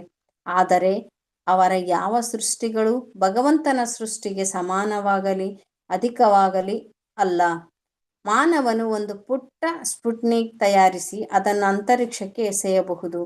ಹಾಗೆಂದ ಮಾತ್ರಕ್ಕೆ ಅವನು ಭಗವಂತನ ಹಾಗೆ ಭೂಮಿ ಅಥವಾ ಚಂದ್ರನಂತಹ ಲೋಕವನ್ನು ಸೃಷ್ಟಿಸಿ ಗಾಳಿಯಲ್ಲಿ ತೇಲಿ ಬಿಡಬಲ್ಲ ಎಂದೇನೂ ಅಲ್ಲ. ನಾವು ಭಗವಂತನಿಗೆ ಸಮಾನರು ಎಂದು ಅಲ್ಪಮತಿಗಳು ಹೇಳಿಕೊಳ್ಳುತ್ತಾರೆ. ಎಂದಿಗೂ ಅವರು ಭಗವಂತನಿಗೆ ಸಮಾನರಲ್ಲ. ಇದು ಎಂದೂ ಆಗುವಂತಹುದೂ ಅಲ್ಲ. ಮಾನವನು ಪರಿಪೂರ್ಣನಾದ ಮೇಲೆ ಭಗವಂತನ ಗುಣಗಳ ಬಹುಭಾಗವನ್ನು 178 ಎನ್ನಿ ಗಳಿಸಿಕೊಳ್ಳಬಹುದು. ಆದರೆ ಭಗವಂತನನ್ನು ಮೀರಿಸುವುದಾಗಲಿ ಅವನಿಗೆ ಸಮಾನನಾಗುವುದಾಗಲಿ ಸಾಧ್ಯವಿಲ್ಲ. ರೋಗಗ್ರಸ್ತ ಸ್ಥಿತಿಯಲ್ಲಿರುವ ಮೂರ್ಖನು ಮಾತ್ರವೇ ತಾನು ಭಗವಂತನೊಡನೆ ಒಂದಾಗಿದ್ದೇನೆಂದು ಹೇಳಿಕೊಂಡು ಮಾಯೆಯ ಪ್ರಭಾವದಿಂದ ಮಾರ್ಗ ತಪ್ಪುತ್ತಾನೆ. ಆದ್ದರಿಂದ ತಪ್ಪು ದಾರಿಗೆ ಎಳೆಯಲ್ಪಟ್ಟ ಜೀವಿಗಳು ಭಗವಂತನ ಸಾಮಿತ್ವವನ್ನು ಒಪ್ಪಿಕೊಂಡು ಅವನಿಗೆ ಪ್ರೇಮಪೂರ್ಣವಾದ ಸೇವೆಯನ್ನು ಸಲ್ಲಿಸಬೇಕು. ಅವರೆಲ್ಲ ಸೃಷ್ಟಿಯಾಗಿರುವುದು ಇದಕ್ಕಾಗಿಯೇ. ಈಗಾದಲ್ಲದೆ ಲೋಕದಲ್ಲಿ ಶಾಂತಿ ನೆಮ್ಮದಿಗಳು ಉಂಟಾಗಲು ಸಾಧ್ಯವಿಲ್ಲ. ಭಾಗವತದಲ್ಲಿ ಈ ವಿಚಾರವನ್ನು ವಿಸ್ತರಿಸಿ ಹೇಳುವಂತೆ ನಾರದರು ವೇದವ್ಯಾಸರಿಗೆ ಸಲಹೆ ಮಾಡಿದ್ದಾರೆ. ಭಗವದ್ಗೀತೆಯಲ್ಲೂ ಈ ವಿಷಯವನ್ನ ವಿವರಿಸಲಾಗಿದೆ. ಭಗವಂತನ ಪಾದಪದ್ಮಗಳಲ್ಲಿ ಸಂಪೂರ್ಣವಾಗಿ ಶರಣಾಗಬೇಕು. ಪರಿಪೂರ್ಣನಾದ ಮಾನವನ ಕೆಲಸ ಅದೊಂದೇ. ಮಾತಾಜಿ, ಶ್ಲೋಕ 21 ಓದ್ತೀರಾ?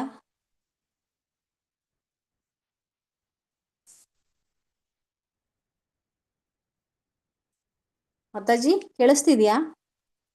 ಕೇಳಿಸ್ತಿದೆ ಮಾತಾಜಿ. ಓದ್ಬೇಕು. ಓದಿ. ಒಂದು ನಿಮಿಷ.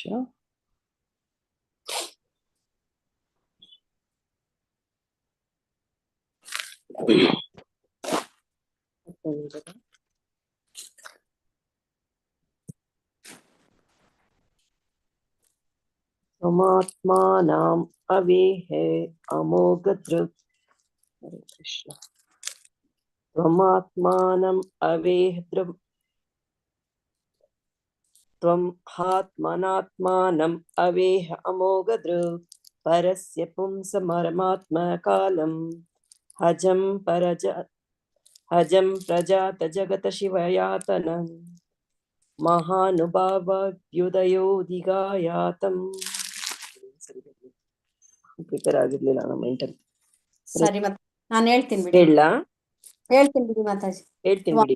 ಆತ್ಮನಾಂ ಅವೇಹಿ ಅಮೋಘದೃಕ್ ಪರಸ್ಯ ಪುಂಸಾ ಪರಮಾತ್ಮನ ಕಲಾಂ ಅಜಂ ಪ್ರಜಾತಂ ಜಗತ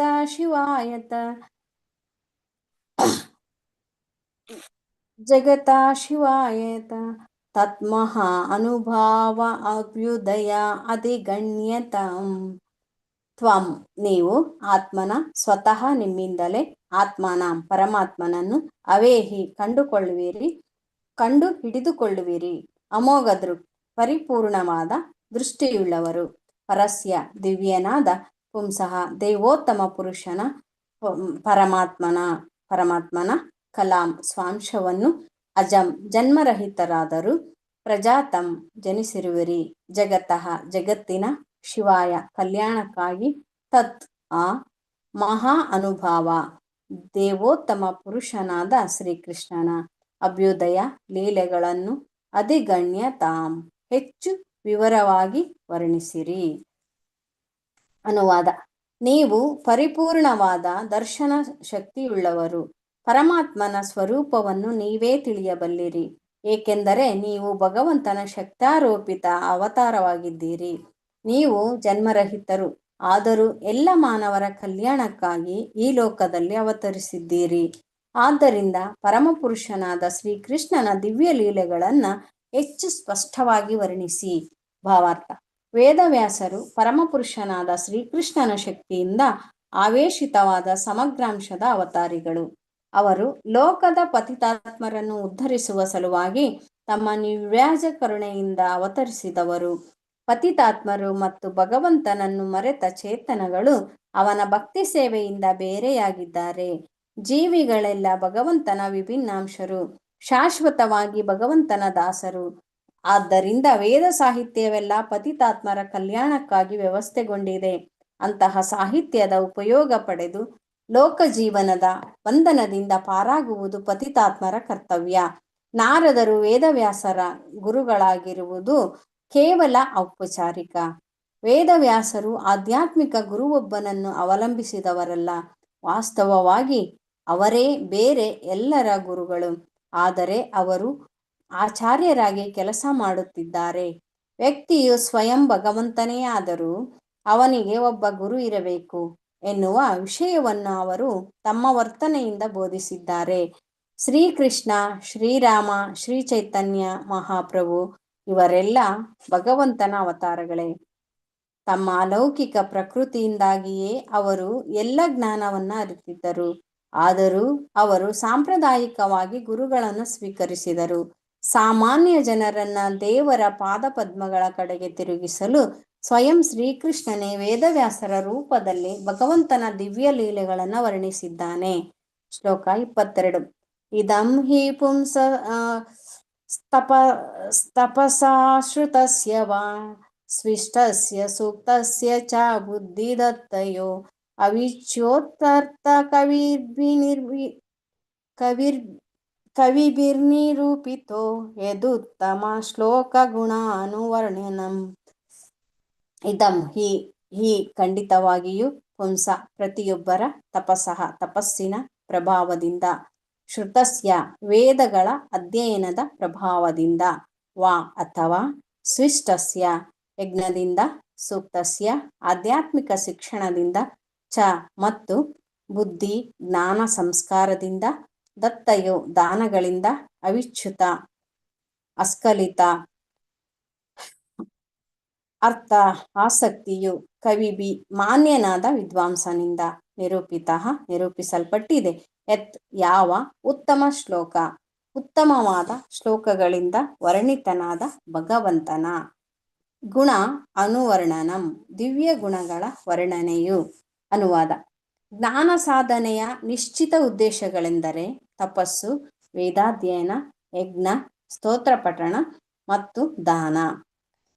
ಕಡೆಯಲ್ಲಿ ಇವು ಉತ್ತಮ ಕಾವ್ಯಗಳಿಂದ ವರ್ಣಿತನಾದ ಭಗವಂತನ ಅಲೌಕಿಕ ನಿರೂಪಣೆಯಲ್ಲಿ ಕೊನೆಗೊಳ್ಳುತ್ತವೆ.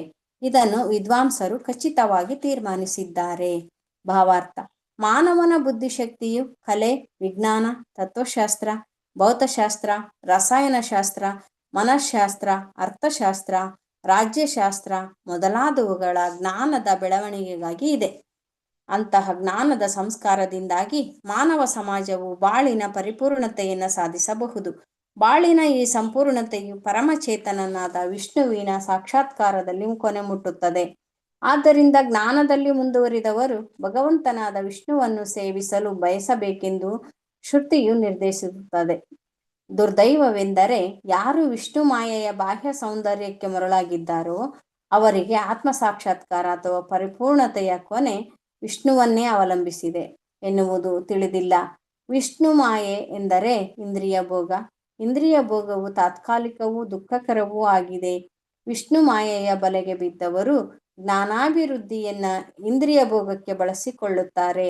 ನಾರದ ಮುನಿಗಳು ವಿವರಿಸಿರುವಂತೆ ಈ ಬ್ರಹ್ಮಾಂಡದ ಎಲ್ಲ ಸಾಮಗ್ರಿಗಳು ಭಗವಂತನ ಬೇರೆ ಬೇರೆ ಶಕ್ತಿಗಳ ಹೊರಹೊಮ್ಮುವಿಕೆ ಅಲ್ಲದೆ ಬೇರೆಯಲ್ಲ. ನಾವು ಊಹಿಸಲು ಆಗದ ಅವನ ಶಕ್ತಿಯಿಂದಾಗಿ ಈ ಜಗತ್ತಿನ ಕ್ರಿಯೆ ಪ್ರತಿಕ್ರಿಯೆಗಳಿಗೆ ಚಲನೆ ಬಂದಿದೆ. ಅವು ಭಗವಂತನ ಚೈತನ್ಯದಿಂದಾಗಿ ಹೊರಹೊಮ್ಮಿವೆ. ಅವನ ಚೈತನ್ಯವನ್ನೇ ಆಶ್ರಯಿಸಿವೆ. ಪ್ರಳಯದ ಅನಂತರ ಅವನೊಳಗೆ ಸೇರುತ್ತವೆ. ಹೀಗಿರುತ್ತಾ ಯಾವುದೂ ಅವನಿಂದ ಭಿನ್ನವಾದದ್ದಲ್ಲ. ಆದರೆ ಭಗವಂತನು ಮಾತ್ರ ಯಾವಾಗಲೂ ಅವುಗಳಿಂದ ಭಿನ್ನನಾಗಿದ್ದಾನೆ. ಜ್ಞಾನದ ಪ್ರಗತಿಯನ್ನು ಭಗವಂತನ ಸೇವೆಯಲ್ಲಿ ಬಳಸಿದಾಗ ಇಡೀ ಪ್ರಕ್ರಿಯೆಯೇ ಪಾರಮಾರ್ಥಿಕವಾಗುತ್ತದೆ. ಪರಮ ಪುರುಷನಾಗಲಿ, ಅವನ ದಿವ್ಯ ನಾಮವಾಗಲಿ, ಅಥವಾ ತತ್ವಜ್ಞಾನ, ಭೌತಶಾಸ್ತ್ರ, ರಸಾಯನಶಾಸ್ತ್ರ, ಮನಃಶಾಸ್ತ್ರ ಮತ್ತು ಬೇರೆ ಎಲ್ಲ ಜ್ಞಾನ ಶಾಖೆಗಳನ್ನು ಸಂಪೂರ್ಣವಾಗಿ ಭಗವತ್ ಸೇವೆಯಲ್ಲಿ ವಿನಿಯೋಗಿಸಬೇಕೆಂದು ಎಲ್ಲ ಋಷಿಗಳು ಭಗವದ್ಭಕ್ತರು ತಿಳಿಸಿದ್ದಾರೆ. ಭಗವಂತನ ಮಹಿಮೆಯನ್ನು ಕೀರ್ತಿಸಲು ಕಲೆ, ಸಾಹಿತ್ಯ, ಕಾವ್ಯ, ಚಿತ್ರಕಲೆಗಳನ್ನು ಬಳಸಬಹುದು. ಕವಿಗಳು, ಕಾದಂಬರಿಕಾರರು ಅಥವಾ ಯಾರೇ ಸಾಹಿತಿಗಳು ಸಾಮಾನ್ಯವಾಗಿ ವೈಷಯಿಕ ವಸ್ತುಗಳನ್ನು ಕುರಿತು ಬರೆಯುತ್ತಾರೆ. ಅವರೇನಾದರೂ ಭಗವಂತನ ಸೇವೆಯಲ್ಲಿ ತೊಡಗುವುದಾದರೆ ಆಗ ಭಗವಂತನ ಅಲೌಕಿಕ ಮಹಿಮೆಗಳನ್ನು ವರ್ಣಿಸಬಹುದು. ವಾಲ್ಮೀಕಿ ಋಷಿಗಳು ಮಹಾಕವಿಗಳಾಗಿದ್ದರು. ಹಾಗೆಯೇ ವೇದವ್ಯಾಸರು ಮಹಾನ್ ಲೇಖಕರು. ಅವರಿಬ್ಬರು ದೇವರ ಲೀಲೆಗಳನ್ನು ವರ್ಣಿಸುವುದರಲ್ಲಿ ಸಂಪೂರ್ಣವಾಗಿ ನಿರತರಾದರು. ಅದರಿಂದಾಗಿ ಅವರು ಅಮರರಾಗಿದ್ದಾರೆ. ಅದೇ ರೀತಿ ವಿಜ್ಞಾನ ಮತ್ತು ತತ್ವಶಾಸ್ತ್ರಗಳು ಕೂಡ ಭಗವಂತನ ಸೇವೆಗೆ ಬಳಕೆಯಾಗಬೇಕು. ಇಂದ್ರಿಯ ತುಷ್ಟಿಯ ಸಲುವಾಗಿ ಕಲ್ಪನಾತ್ಮಕವಾದ ಒಣ ಸಿದ್ಧಾಂತಗಳನ್ನು ನಿರೂಪಿಸುವುದರಿಂದ ಯಾವ ಉಪಯೋಗವೂ ಇಲ್ಲ. ತತ್ವಶಾಸ್ತ್ರ ಮತ್ತು ವಿಜ್ಞಾನಗಳು ಭಗವಂತನ ಮಹಿಮೆಯ ಪ್ರತಿಪಾದನಕ್ಕೆ ಬಳಕೆಯಾಗಬೇಕು. ಮುಂದುವರಿದ ಜನರು ವಿಜ್ಞಾನದ ಮೂಲಕವಾಗಿ ಪರಮಸತ್ಯವನ್ನು ಅರಿಯಲು ಕಾತರರಾಗಿದ್ದಾರೆ. ಆದ್ದರಿಂದ ಶ್ರೇಷ್ಠ ವಿಜ್ಞಾನಿಯು ವಿಜ್ಞಾನದ ಆಧಾರದ ಮೇಲೆ ಭಗವಂತನ ಅಸ್ತಿತ್ವವನ್ನು ಸಾಧಿಸಿ ತೋರಿಸಲು ಪ್ರಯತ್ನ ಮಾಡಬೇಕು. ತಾತ್ವಿಕ ಚಿಂತನೆಗಳು ಪರಮಸತ್ಯವನ್ನು ಚೇತನಾತ್ಮಕವೆಂದು ಸರ್ವಶಕ್ತಿಯುತವೆಂದು ಸ್ಥಾಪಿಸಲು ಉಪಯೋಗವಾಗಬೇಕು. ಹಾಗೆಯೇ ಜ್ಞಾನದ ಇತರ ಶಾಖೆಗಳು ಭಗವಂತನ ಸೇವೆಯಲ್ಲಿ ವಿನಿಯೋಗವಾಗಬೇಕು. ಭಗವದ್ಗೀತೆಯಲ್ಲಿಯೂ ಇದನ್ನು ಹೇಳಲಾಗಿದೆ. ಭಗವತ್ ಸೇವೆಯಲ್ಲಿ ಬಳಕೆಯಾಗದ ಎಲ್ಲ ಜ್ಞಾನವು ಅವಿದ್ಯೆ ಮಾತ್ರವೇ. ಉನ್ನತ ಜ್ಞಾನದ ನಿಜವಾದ ಉಪಯೋಗವೆಂದರೆ ಭಗವಂತನ ಮಹಿಮೆಗಳನ್ನು ಸ್ಥಾಪಿಸುವುದು. ಅದೇ ಅಂತಹ ಜ್ಞಾನದ ನಿಜವಾದ ಅರ್ಥ. ದೇವರ ಸೇವೆಯಲ್ಲಿ ನಿರತವಾದ ವೈಜ್ಞಾನಿಕ ತಿಳುವಳಿಕೆಯಾಗಲಿ ಅಥವಾ ಆ ಬಗೆಯ ಇತರ ಕೆಲಸಗಳಾಗಲಿ ವಾಸ್ತವವಾಗಿ ಹರಿಕೀರ್ತನೆ ಅಥವಾ ಭಗವಂತನ ಗುಣಗಾನವೆನಿಸಿಕೊಳ್ಳುತ್ತದೆ. ಶ್ಲೋಕ 23. ಅಹಂ ಪುರಾತಿತ ಭವೇ ಭವಂ ಮುನೆ ದಾಸ್ಯಾಸ್ತು ಕಸ್ಯಾಶ್ಚನ ವೇದಿ ವಾದಿನಾಂ ನಿರೂಪಿತೋ ಬಾಲಕ ಏವ ಯೋಗಿನಾಂ ಶುಶ್ರೂಷಣೆ ಪ್ರವೃಷಿ ವೀಕ್ಷತಾಂ. ಅಹಂ ನಾನು, ಪುರ ಹಿಂದೆ, ಅತೀತ ಭವೆ ಕಳೆದ ಯುಗದಲ್ಲಿ, ಅಭವಂ ಆದೆನು, ಮುನೆ ಹೇ ಮುನಿಯೇ, ದಾಸ್ಯ ದಾಸಿಯ, ತು ಆದರೆ, ಕಸ್ಯಶ್ಚನ ಯಾವುದೋ, ವೇದ ವಾದಿನ ವೇದಾಂತವನ್ನ ಅಭ್ಯಸಿಸುವವರ, ನಿರೂಪಿತಃ ನಿರತನಾಗಿದ್ದೆ, ಬಾಲಸೇವಕನಾಗಿ, ಏವ ಕೇವಲ, ಯೋಗಿನಾಂ ಭಕ್ತರ, ಶುಶ್ರೂಷೆಯಲ್ಲಿ ಪ್ರವೃಷಿ ಮಳೆಗಾಲದ 4 ತಿಂಗಳುಗಳ ಅವಧಿಯಲ್ಲಿ, ವೀಕ್ಷತಾಂ ಒಟ್ಟಿಗೆ ವಾಸಿಸುತ್ತಿದ್ದ. ಅನುವಾದ. ಹೇ ಮುನಿಗಳೇ, ಇಂದಿನ ಕಲ್ಪದಲ್ಲಿ ನಾನು ಒಬ್ಬ ದಾಸಿಯ ಮಗನಾಗಿ ಹುಟ್ಟಿದೆ. ಆ ದಾಸಿಯು ವೇದಾಂತ ತತ್ವಗಳನ್ನು ಆಚರಿಸುತ್ತಿದ್ದ ಬ್ರಾಹ್ಮಣರ ಸೇವೆಯಲ್ಲಿ ಇದ್ದವಳು. ಆ ಬ್ರಾಹ್ಮಣರೆಲ್ಲ ಮಳೆಗಾಲದ ಚಾತುರ್ಮಾಸ್ಯದ ಅವಧಿಯಲ್ಲಿ ಒಟ್ಟಿಗೆ ಇದ್ದರು. ನಾನು ಆಗ ಅವರ ಪರಿಚಾರಿಕೆ ಮಾಡುತ್ತಿದ್ದೆ. ಭಾವಾರ್ಥ. ಭಗವಂತನ ಭಕ್ತಿ ಸೇವೆಯಿಂದ ಉಜ್ವಲಗೊಂಡ ಅದ್ಭುತ ವಾತಾವರಣವನ್ನು ನಾರದ ಮಹರ್ಷಿಗಳು ಇಲ್ಲಿ ಸಂಕ್ಷೇಪವಾಗಿ ವರ್ಣಿಸುತ್ತಾರೆ. ಅವರು ಅತಿ ಸಾಮಾನ್ಯವಾದ ಮೂಲದಿಂದ ಬಂದವರು. ಅವರಿಗೆ ಸರಿಯಾದ ಶಿಕ್ಷಣ ದೊರೆಯಲಿಲ್ಲ. ಆದರೂ ತಮ್ಮ ಸಮಸ್ತ ಶಕ್ತಿಯು ಪ್ರಭು ಸೇವೆಗೆ ವಿನಿಯೋಗವಾದ್ದರಿಂದ ಅವರು ಅಮರ ಮುನಿಗಳಾದರು. ಭಕ್ತಿ ಸೇವೆಯ ತೀವ್ರ ಪರಿಣಾಮವೇ ಆಗಿದೆ. ಜೀವಿಗಳು ಭಗವಂತನ ತಟಸ್ಥ ಶಕ್ತಿ. ಅವರನ್ನ ಭಗವಂತನ ಅಲೌಕಿಕ ಪ್ರೇಮ ಸೇವೆಯಲ್ಲಿ ಸರಿಯಾಗಿ ಬಳಸಬೇಕು. ಇದು ಆಗದಿದ್ದಾಗ ಜೀವಿಯೊಬ್ಬನ ಸ್ಥಿತಿಯು ಮಾಯೆ ಎಂದು ಕರೆಸಿಕೊಳ್ಳುತ್ತದೆ. ಜೀವಿಯ ಶಕ್ತಿಯು ವಿಷಯ ಭೋಗದ ಬದಲು ದೇವರ ಸೇವೆಗೆ ಬಳಕೆಯಾದ ಕೂಡಲೇ ಮಾಯೆ ಮರೆಯಾಗುತ್ತದೆ. ದೇವರ ಸೇವೆಯು ಆತನ ನಿಜ ಭಕ್ತರ ಸೇವೆಯಿಂದ ಆರಂಭವಾಗುತ್ತದೆ. ಇದು ನಾರದ ಮಹರ್ಷಿಗಳ ಹಿಂದಿನ ಜನ್ಮದ ಸ್ವಂತ ಉದಾಹರಣೆಯಿಂದ ಸ್ಪಷ್ಟವಾಗುತ್ತದೆ. ತನಗೆ ಮಾಡುವ ಸೇವೆಗಿಂತ ತನ್ನ ಭಕ್ತರಿಗೆ ಮಾಡುವ ಸೇವೆ ಹೆಚ್ಚು ಶ್ರೇಷ್ಠವಾದದ್ದೆಂದು ಪ್ರಭು ಹೇಳುತ್ತಾನೆ. ಭಕ್ತನ ಸೇವೆಯು ಭಗವಂತನ ಸೇವೆಗಿಂತ ಹೆಚ್ಚು ಮಹತ್ವದ್ದು. ಆದ್ದರಿಂದಲೇ ದೇವರ ಸೇವೆಯಲ್ಲಿ ಸತತವಾಗಿ ನಿರತನಾಗಿರುವ ಸದ್ಭಕ್ತನನ್ನು ಆಯ್ದುಕೊಳ್ಳಬೇಕು. ಅಂತಹವನನ್ನ ತನ್ನ ಗುರುವಾಗಿ ಸ್ವೀಕರಿಸಬೇಕು. ಆ ಗುರುವಿನ ಸೇವೆಯಲ್ಲಿ ಮಗ್ನನಾಗಬೇಕು. ಲೌಕಿಕ ಇಂದ್ರಿಯಗಳಿಂದ ಗ್ರಹಿಸಲಾಗದ ಭಗವಂತನನ್ನ ಕಾಣಲು ಅಂತಹ ಸದ್ಗುರುವು ಪಾರದರ್ಶಕವಾದ ಮಾಧ್ಯಮವಾಗುತ್ತಾನೆ.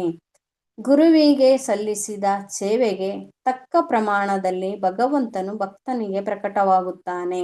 ಮಾನವ ಶಕ್ತಿಯನ್ನು ಪ್ರಭುವಿನ ಸೇವೆಯಲ್ಲಿ ಹರಿಸುವುದು ಮೋಕ್ಷದ ಕಡೆಗೆ ತೆರೆದ ಪ್ರಗತಿಪಥವಾಗಿದೆ. ಅಧಿಕೃತ ಗುರುವಿನ ಮಾರ್ಗದರ್ಶನದಲ್ಲಿ ಭಗವಂತನಿಗೆ ಸಂಬಂಧಿಸಿದಂತೆ ಸೇವೆ ಮಾಡಿದಾಗ ಇಡೀ ಸೃಷ್ಟಿಯೇ ಭಗವಂತನ ಜೊತೆ ತನ್ನನ್ನು ಒಂದಾಗಿಸಿಕೊಳ್ಳುತ್ತದೆ. ಸಮರ್ಥನಾದ ಗುರುವು ಎಲ್ಲವನ್ನು ಭಗವಂತನ ಗುಣಗಾನಕ್ಕೆ ವಿನಿಯೋಗಿಸುವ ಕಲೆಯನ್ನ ಬಲ್ಲವನಾಗಿರುತ್ತಾನೆ. ಆದ್ದರಿಂದ ಅವನ ಮಾರ್ಗದರ್ಶನದಲ್ಲಿ ಸಾಗಿದರೆ ಭಗವದ್ಭಕ್ತನ ದಿವ್ಯ ಕೃಪೆಯಿಂದ ಇಡೀ ಜಗತ್ತನ್ನೇ ಆಧ್ಯಾತ್ಮವಾಗಿ ಪರಿವರ್ತಿಸಲು ಸಾಧ್ಯ. ಶ್ಲೋಕ 24. ಮೇ ಮಯ್ಯಪೇತ ಕಿಲ ಚಾಪಲೇರ್ಬಕೆ ದಾಂತೆ ಕೃತ ಕ್ರೀಡನಕ್ಕೆ ಅನುವರ್ತಿನಿ ಚಕ್ರು ಕೃಪಾಂ ಯದ್ಯಪಿ ತುಲ್ಯ ದರ್ಶನ ಶುಶ್ರೂಷಮಾಣೆ ಮುನಯೋಲ್ಪಭಾಷಿಣಿ. ತೇ ಅವರು ಮೈ ನನ್ನಲ್ಲಿ ಅಪೇತ ತೊಡಗಿರದ ಅಖಿಲ ಎಲ್ಲ ವಿಧದ ಚಾಪಲೆ ಒಲವಿನಲ್ಲಿ ಆರ್ಭಕ್ಕೆ ಬಾಲಕನಾದ ದಾಂತೆ ಇಂದ್ರಿಯಗಳನ್ನು ಹಿಡಿತದಲ್ಲಿಟ್ಟುಕೊಂಡ ಆದೃತ ಕ್ರೀಡನಕ್ಕೆ ಆಟವಾಡುವ ಅಭ್ಯಾಸದಲ್ಲಿ ಆಸಕ್ತಿ ಇಲ್ಲದ ಅನುವರ್ತಿನಿ ವಿಧೇಯನಾದ ಚಕ್ರು ದಯಪಾಲಿಸಿದರು ಕೃಪಾಂ ಆ ಕಾರಣ ಕೃಪೆಯನ್ನು ಯದ್ಯಪಿ ಆದರೂ ಸಹ ತುಲ್ಯ ದರ್ಶನ ಸ್ವಾಭಾವಿಕವಾಗಿಯೇ ನಿಷ್ಪಕ್ಷಪಾತಿಗಳಾದ ಶುಶ್ರೂಷಮಾಣೆ ಸ್ವಾಮಿನಿಷ್ಠೆಯುಳ್ಳ ಮುನಯ ವೇದಾಂತವನ್ನಭ್ಯಸಿಸುವ ಮುನಿಗಳು ಅಲ್ಪಭಾಷಿಣಿ ಬೇಕಾದಷ್ಟಕ್ಕಿಂತಲೂ ಹೆಚ್ಚಿನ ಮಾತನಾಡದ. ಅನುವಾದ. ಆ ವೇದಾಂತಾನುಯಾಯಿಗಳು ಸ್ವಭಾವದಿಂದ ನಿಷ್ಪಕ್ಷಪಾತಿಗಳು. ಆದರೂ ಅವರು ಕಾರಣವಿಲ್ಲದೆಯೇ ನನ್ನ ಮೇಲೆ ಅನುಗ್ರಹ ಮಾಡಿದರು. ನಾನು ಆತ್ಮನಿಗ್ರಹಿಯಾಗಿದ್ದೆ. ಹುಡುಗನಾಗಿದ್ದರೂ ಆಟಗಳಿಗೆ ಮನಸ್ಸು ಕೊಟ್ಟಿರಲಿಲ್ಲ. ನನ್ನಲ್ಲಿ ತುಂಟತನ ಇರಲಿಲ್ಲ. ಅಗತ್ಯಕ್ಕಿಂತ ಹೆಚ್ಚಾಗಿ ನಾನು ಮಾತಾಡುತ್ತಿರಲಿಲ್ಲ. ಭಾವಾರ್ಥ. ಎಲ್ಲ ವೇದಗಳು ನನ್ನ ಹುಡುಕಾಟದಲ್ಲಿ ತೊಡಗಿವೆ ಎಂದು ಶ್ರೀಕೃಷ್ಣ ಭಗವದ್ಗೀತೆಯಲ್ಲಿ ಹೇಳುತ್ತಾನೆ. ಚೈತನ್ಯ ಮಹಾಪ್ರಭುಗಳು ಹೀಗೆ ಹೇಳುತ್ತಾರೆ. ವೇದಗಳಲ್ಲಿರುವ ವಿಷಯಗಳು 3 ಮಾತ್ರ. ದೇವೋತ್ತಮ ಪರಮಪುರುಷನೊಂದಿಗೆ ಜೀವಿಗಳ ಸಂಬಂಧವನ್ನು ಸ್ಥಾಪಿಸುವುದು, ಅದಕ್ಕೆ ಸಂಬಂಧಿಸಿದ ಭಕ್ತಿ ಸೇವೆಯ ಕರ್ತವ್ಯಗಳನ್ನು ನಿರ್ವಹಿಸುವುದು, ಆ ಮೂಲಕ ಮತ್ತೆ ಭಗವದ್ಧಾಮಕ್ಕೆ ಹೋಗುವ ಮುಖ್ಯ ಗುರಿಯನ್ನು ಸಾಧಿಸುವುದು. ಹೀಗಿರುವುದರಿಂದ ವೇದಾಂತವಾದಿಗಳು ದೇವೋತ್ತಮ ಪರಮಪುರುಷನ ಶುದ್ಧ ಭಕ್ತರೆನ್ನುವುದು ಸ್ಪಷ್ಟವಾಗಿದೆ. ಅಂತಹ ವೇದಾಂತವಾದಿಗಳು ಅಥವಾ ಭಕ್ತಿ ವೇದಾಂತರು ಭಕ್ತಿ ಸೇವೆಯ ಅಲೌಕಿಕ ಜ್ಞಾನವನ್ನ ಇತರರಿಗೆ ಯಾವ ಪಕ್ಷಪಾತವೂ ಇಲ್ಲದೆ ಹಂಚುವವರು. ಅಂತಹವರಿಗೆ ಯಾರೂ ಸಹ ಶತ್ರುವಾಗಲಿ ಮಿತ್ರರಾಗಲಿ ಅಲ್ಲ. ಯಾರೂ ವಿದ್ಯಾವಂತರಾಗಲಿ ಅವಿದ್ಯಾವಂತರಾಗಲಿ ಅಲ್ಲ. ಯಾರೂ ವಿಶೇಷವಾಗಿ ಬೇಕಾದವರಾಗಲಿ ಬೇಡವಾದವರಾಗಲಿ ಅಲ್ಲ. ಜನರು ಹುಸಿ ವಿಷಯಗಳಲ್ಲಿ ಕಾಲಹರಣ ಮಾಡುತ್ತಿರುವುದನ್ನು ಭಕ್ತಿ ವೇದಾಂತರು ಬಲ್ಲರು. ತಿಳುವಳಿಕೆ ಇಲ್ಲದ ಜನರು ದೇವೋತ್ತಮ ಪುರುಷನೊಂದಿಗೆ ತಮಗಿದ್ದ ಸಂಬಂಧವನ್ನು ಕಳೆದುಕೊಂಡಿದ್ದಾರೆ. ಅವರು ಅದನ್ನ ಮರಳಿ ಸ್ಥಾಪಿಸುವಂತೆ ಮಾಡುವುದೇ ಭಕ್ತಿ ವೇದಾಂತರ ಕೆಲಸ. ಅಂತಹ ಕೆಲಸದ ಫಲವಾಗಿ ಪೂರ್ಣ ವಿಸ್ತೃತಿಯಲ್ಲಿ ಮುಳುಗಿ ಹೋದ ಆತ್ಮನು ಮತ್ತೆ ಆಧ್ಯಾತ್ಮಿಕ ಜೀವನದ ಎತ್ತರಕ್ಕೆ ಏರುತ್ತಾನೆ. ಜನಸಾಮಾನ್ಯರು ಭಕ್ತಿ ವೇದಾಂತರಿಂದ ದೀಕ್ಷೆ ಪಡೆದು ದಿವ್ಯ ಸಾಕ್ಷಾತ್ಕಾರದ ಮಾರ್ಗದಲ್ಲಿ ಕ್ರಮೇಣ ಪ್ರಗತಿ ಸಾಧಿಸುತ್ತಾರೆ. ಆ ಬಾಲಕನು ಆತ್ಮ ಸಂಯಮವನ್ನು ಗಳಿಸಿಕೊಳ್ಳುವ ಮುಂಚೆಯೇ ಬಾಲ್ಯದ ಆಟಪಾಠಗಳಿಂದ ಬೇರ್ಪಡುವುದಕ್ಕೆ ಮೊದಲೇ ಅವನಿಗೆ ವೇದಾಂತವಾದಿಗಳು ದೀಕ್ಷೆ ಇತ್ತರು. ಆದರೆ ದೀಕ್ಷೆಗೆ ಮುಂಚೆಯೇ ಆ ಬಾಲಕನು ಶಿಸ್ತಿನ ಜೀವನದಲ್ಲಿ ಮುಂದುವರಿದನು. ಭಕ್ತಿ ಸೇವೆಯಲ್ಲಿ ಪ್ರಗತಿ ಸಾಧಿಸಬೇಕು ಎನ್ನುವವನಿಗೆ ಇದು ಬಹಳ ಮುಖ್ಯವಾದದ್ದು. ವರ್ಣಾಶ್ರಮ ಧರ್ಮದ ಪ್ರಕಾರ 5 ವರ್ಷ ಕಳೆದ ಚಿಕ್ಕ ಹುಡುಗರನ್ನು ಬಾಳಿನ ಆರಂಭದಲ್ಲಿಯೇ ಗುರುವಿನ ಆಶ್ರಮಕ್ಕೆ ಕಳಿಸಲಾಗುತ್ತದೆ. ಅಲ್ಲಿ ಅವರು ಬ್ರಹ್ಮಚಾರಿಗಳಾಗುತ್ತಾರೆ. ಆಶ್ರಮದಲ್ಲಿ ಹುಡುಗರಿಗೆ ಈ ವಿಷಯಗಳನ್ನ ವ್ಯವಸ್ಥಿತವಾಗಿ ಕಲಿಸಲಾಗುತ್ತದೆ.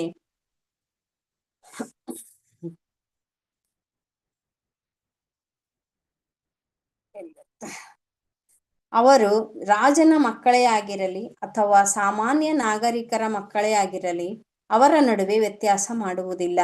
ಈ ತರಬೇತಿಯು ಕಡ್ಡಾಯವಾಗಿರುತ್ತಿತ್ತು. ಅದರ ಉದ್ದೇಶ ಕೇವಲ ಒಳ್ಳೆಯ ಪ್ರಜೆಗಳನ್ನು ರೂಪಿಸುವುದಷ್ಟೇ ಆಗಿರಲಿಲ್ಲ. ಪ್ರತಿ ಹುಡುಗನು ಮುಂದೆ ತನ್ನ ಜೀವನದಲ್ಲಿ ಸಾಧಿಸಬೇಕಾದ ಆಧ್ಯಾತ್ಮಿಕ ಅರಿವನ್ನ ದೃಷ್ಟಿಯಲ್ಲಿ ಇಟ್ಟದ್ದಾಗಿತ್ತು. ವರ್ಣಾಶ್ರಮ ವ್ಯವಸ್ಥೆಯನ್ನ ಪಾಲಿಸುತ್ತಿದ್ದವರ ಮಕ್ಕಳಿಗೆ ಇಂದ್ರಿಯ ಭೋಗದ ಹೊಣೆಗೇಡಿ ಜೀವನವು ಗೊತ್ತೇ ಇರಲಿಲ್ಲ. ಬಾಲಕನು ತಂದೆಯಿಂದಾಗಿ ತಾಯಿಯ ಗರ್ಭವನ್ನು ಸೇರುವ ಮೊದಲೇ ಆಧ್ಯಾತ್ಮಿಕ ತುಡಿತವನ್ನು ಪಡೆಯುವ ಜೀವನ ಕ್ರಮವಿತ್ತು. ತಂದೆ ತಾಯಿಗಳಿಬ್ಬರು ಮಗನು ಲೌಕಿಕ ಬಂಧನದಿಂದ ಬಿಡುಗಡೆ ಹೊಂದುವುದರಲ್ಲಿ ಯಶಸ್ಸು ಗಳಿಸುವಂತೆ ಜವಾಬ್ದಾರಿ ವಹಿಸುತ್ತಿದ್ದರು. ಇದು ಯಶಸ್ವಿ ಕುಟುಂಬ ಯೋಜನೆಯ ರೀತಿ. ಸಂಪೂರ್ಣ ಸಿದ್ಧಿಗಾಗಿ ಮಕ್ಕಳನ್ನು ಪಡೆಯುವ ವ್ಯವಸ್ಥೆ ಅದು. ಯಾರೇ ಆಗಲಿ ಆತ್ಮ ಸಂಯಮಿಯಾಗದೆ, ಶಿಸ್ತಿನ ಜೀವನ ನಡೆಸದೆ, ಗುರುವಿಗೆ ಪೂರ್ಣ ವಿಧೇಯನಾಗದೆ ಅವನ ಉಪದೇಶವನ್ನು ಗ್ರಹಿಸುವುದರಲ್ಲಿ ಯಶಸ್ವಿಯಾಗಲಾರ. ಹಾಗೆ ಮಾಡದೆ ಯಾರೂ ಭಗವದ್ಧಾಮಕ್ಕೆ ಹಿಂದಿರುಗಲು ಸಾಧ್ಯವಿಲ್ಲ. ಹರೇ ಕೃಷ್ಣ ಮಾತಾಜಿ. ಹರೇ ಕೃಷ್ಣ ಮಾತಾಜಿ. ತುಂಬಾ ಇದೆ. ಹೌದು ಮಾತಾಜಿ. ಥ್ಯಾಂಕ್ ಯು ಮಾತಾಜಿ, ಧನ್ಯವಾದಗಳು. ವಾಂಚಾ ಕಲ್ಪತರುಭ್ಯಶ್ಚ ಕೃಪಾ ಸಿಂಧುಭ್ಯೇವ ಚ ಪತಿತಾನಾಂ ಪಾವನೇಭ್ಯೋ ವೈಷ್ಣವೇಭ್ಯೋ ನಮೋ ನಮಃ. ಹರೇ ಕೃಷ್ಣ ಮಾತಾಜಿ, ಎಲ್ಲರಿಗೂ ಧನ್ಯವಾದಗಳು.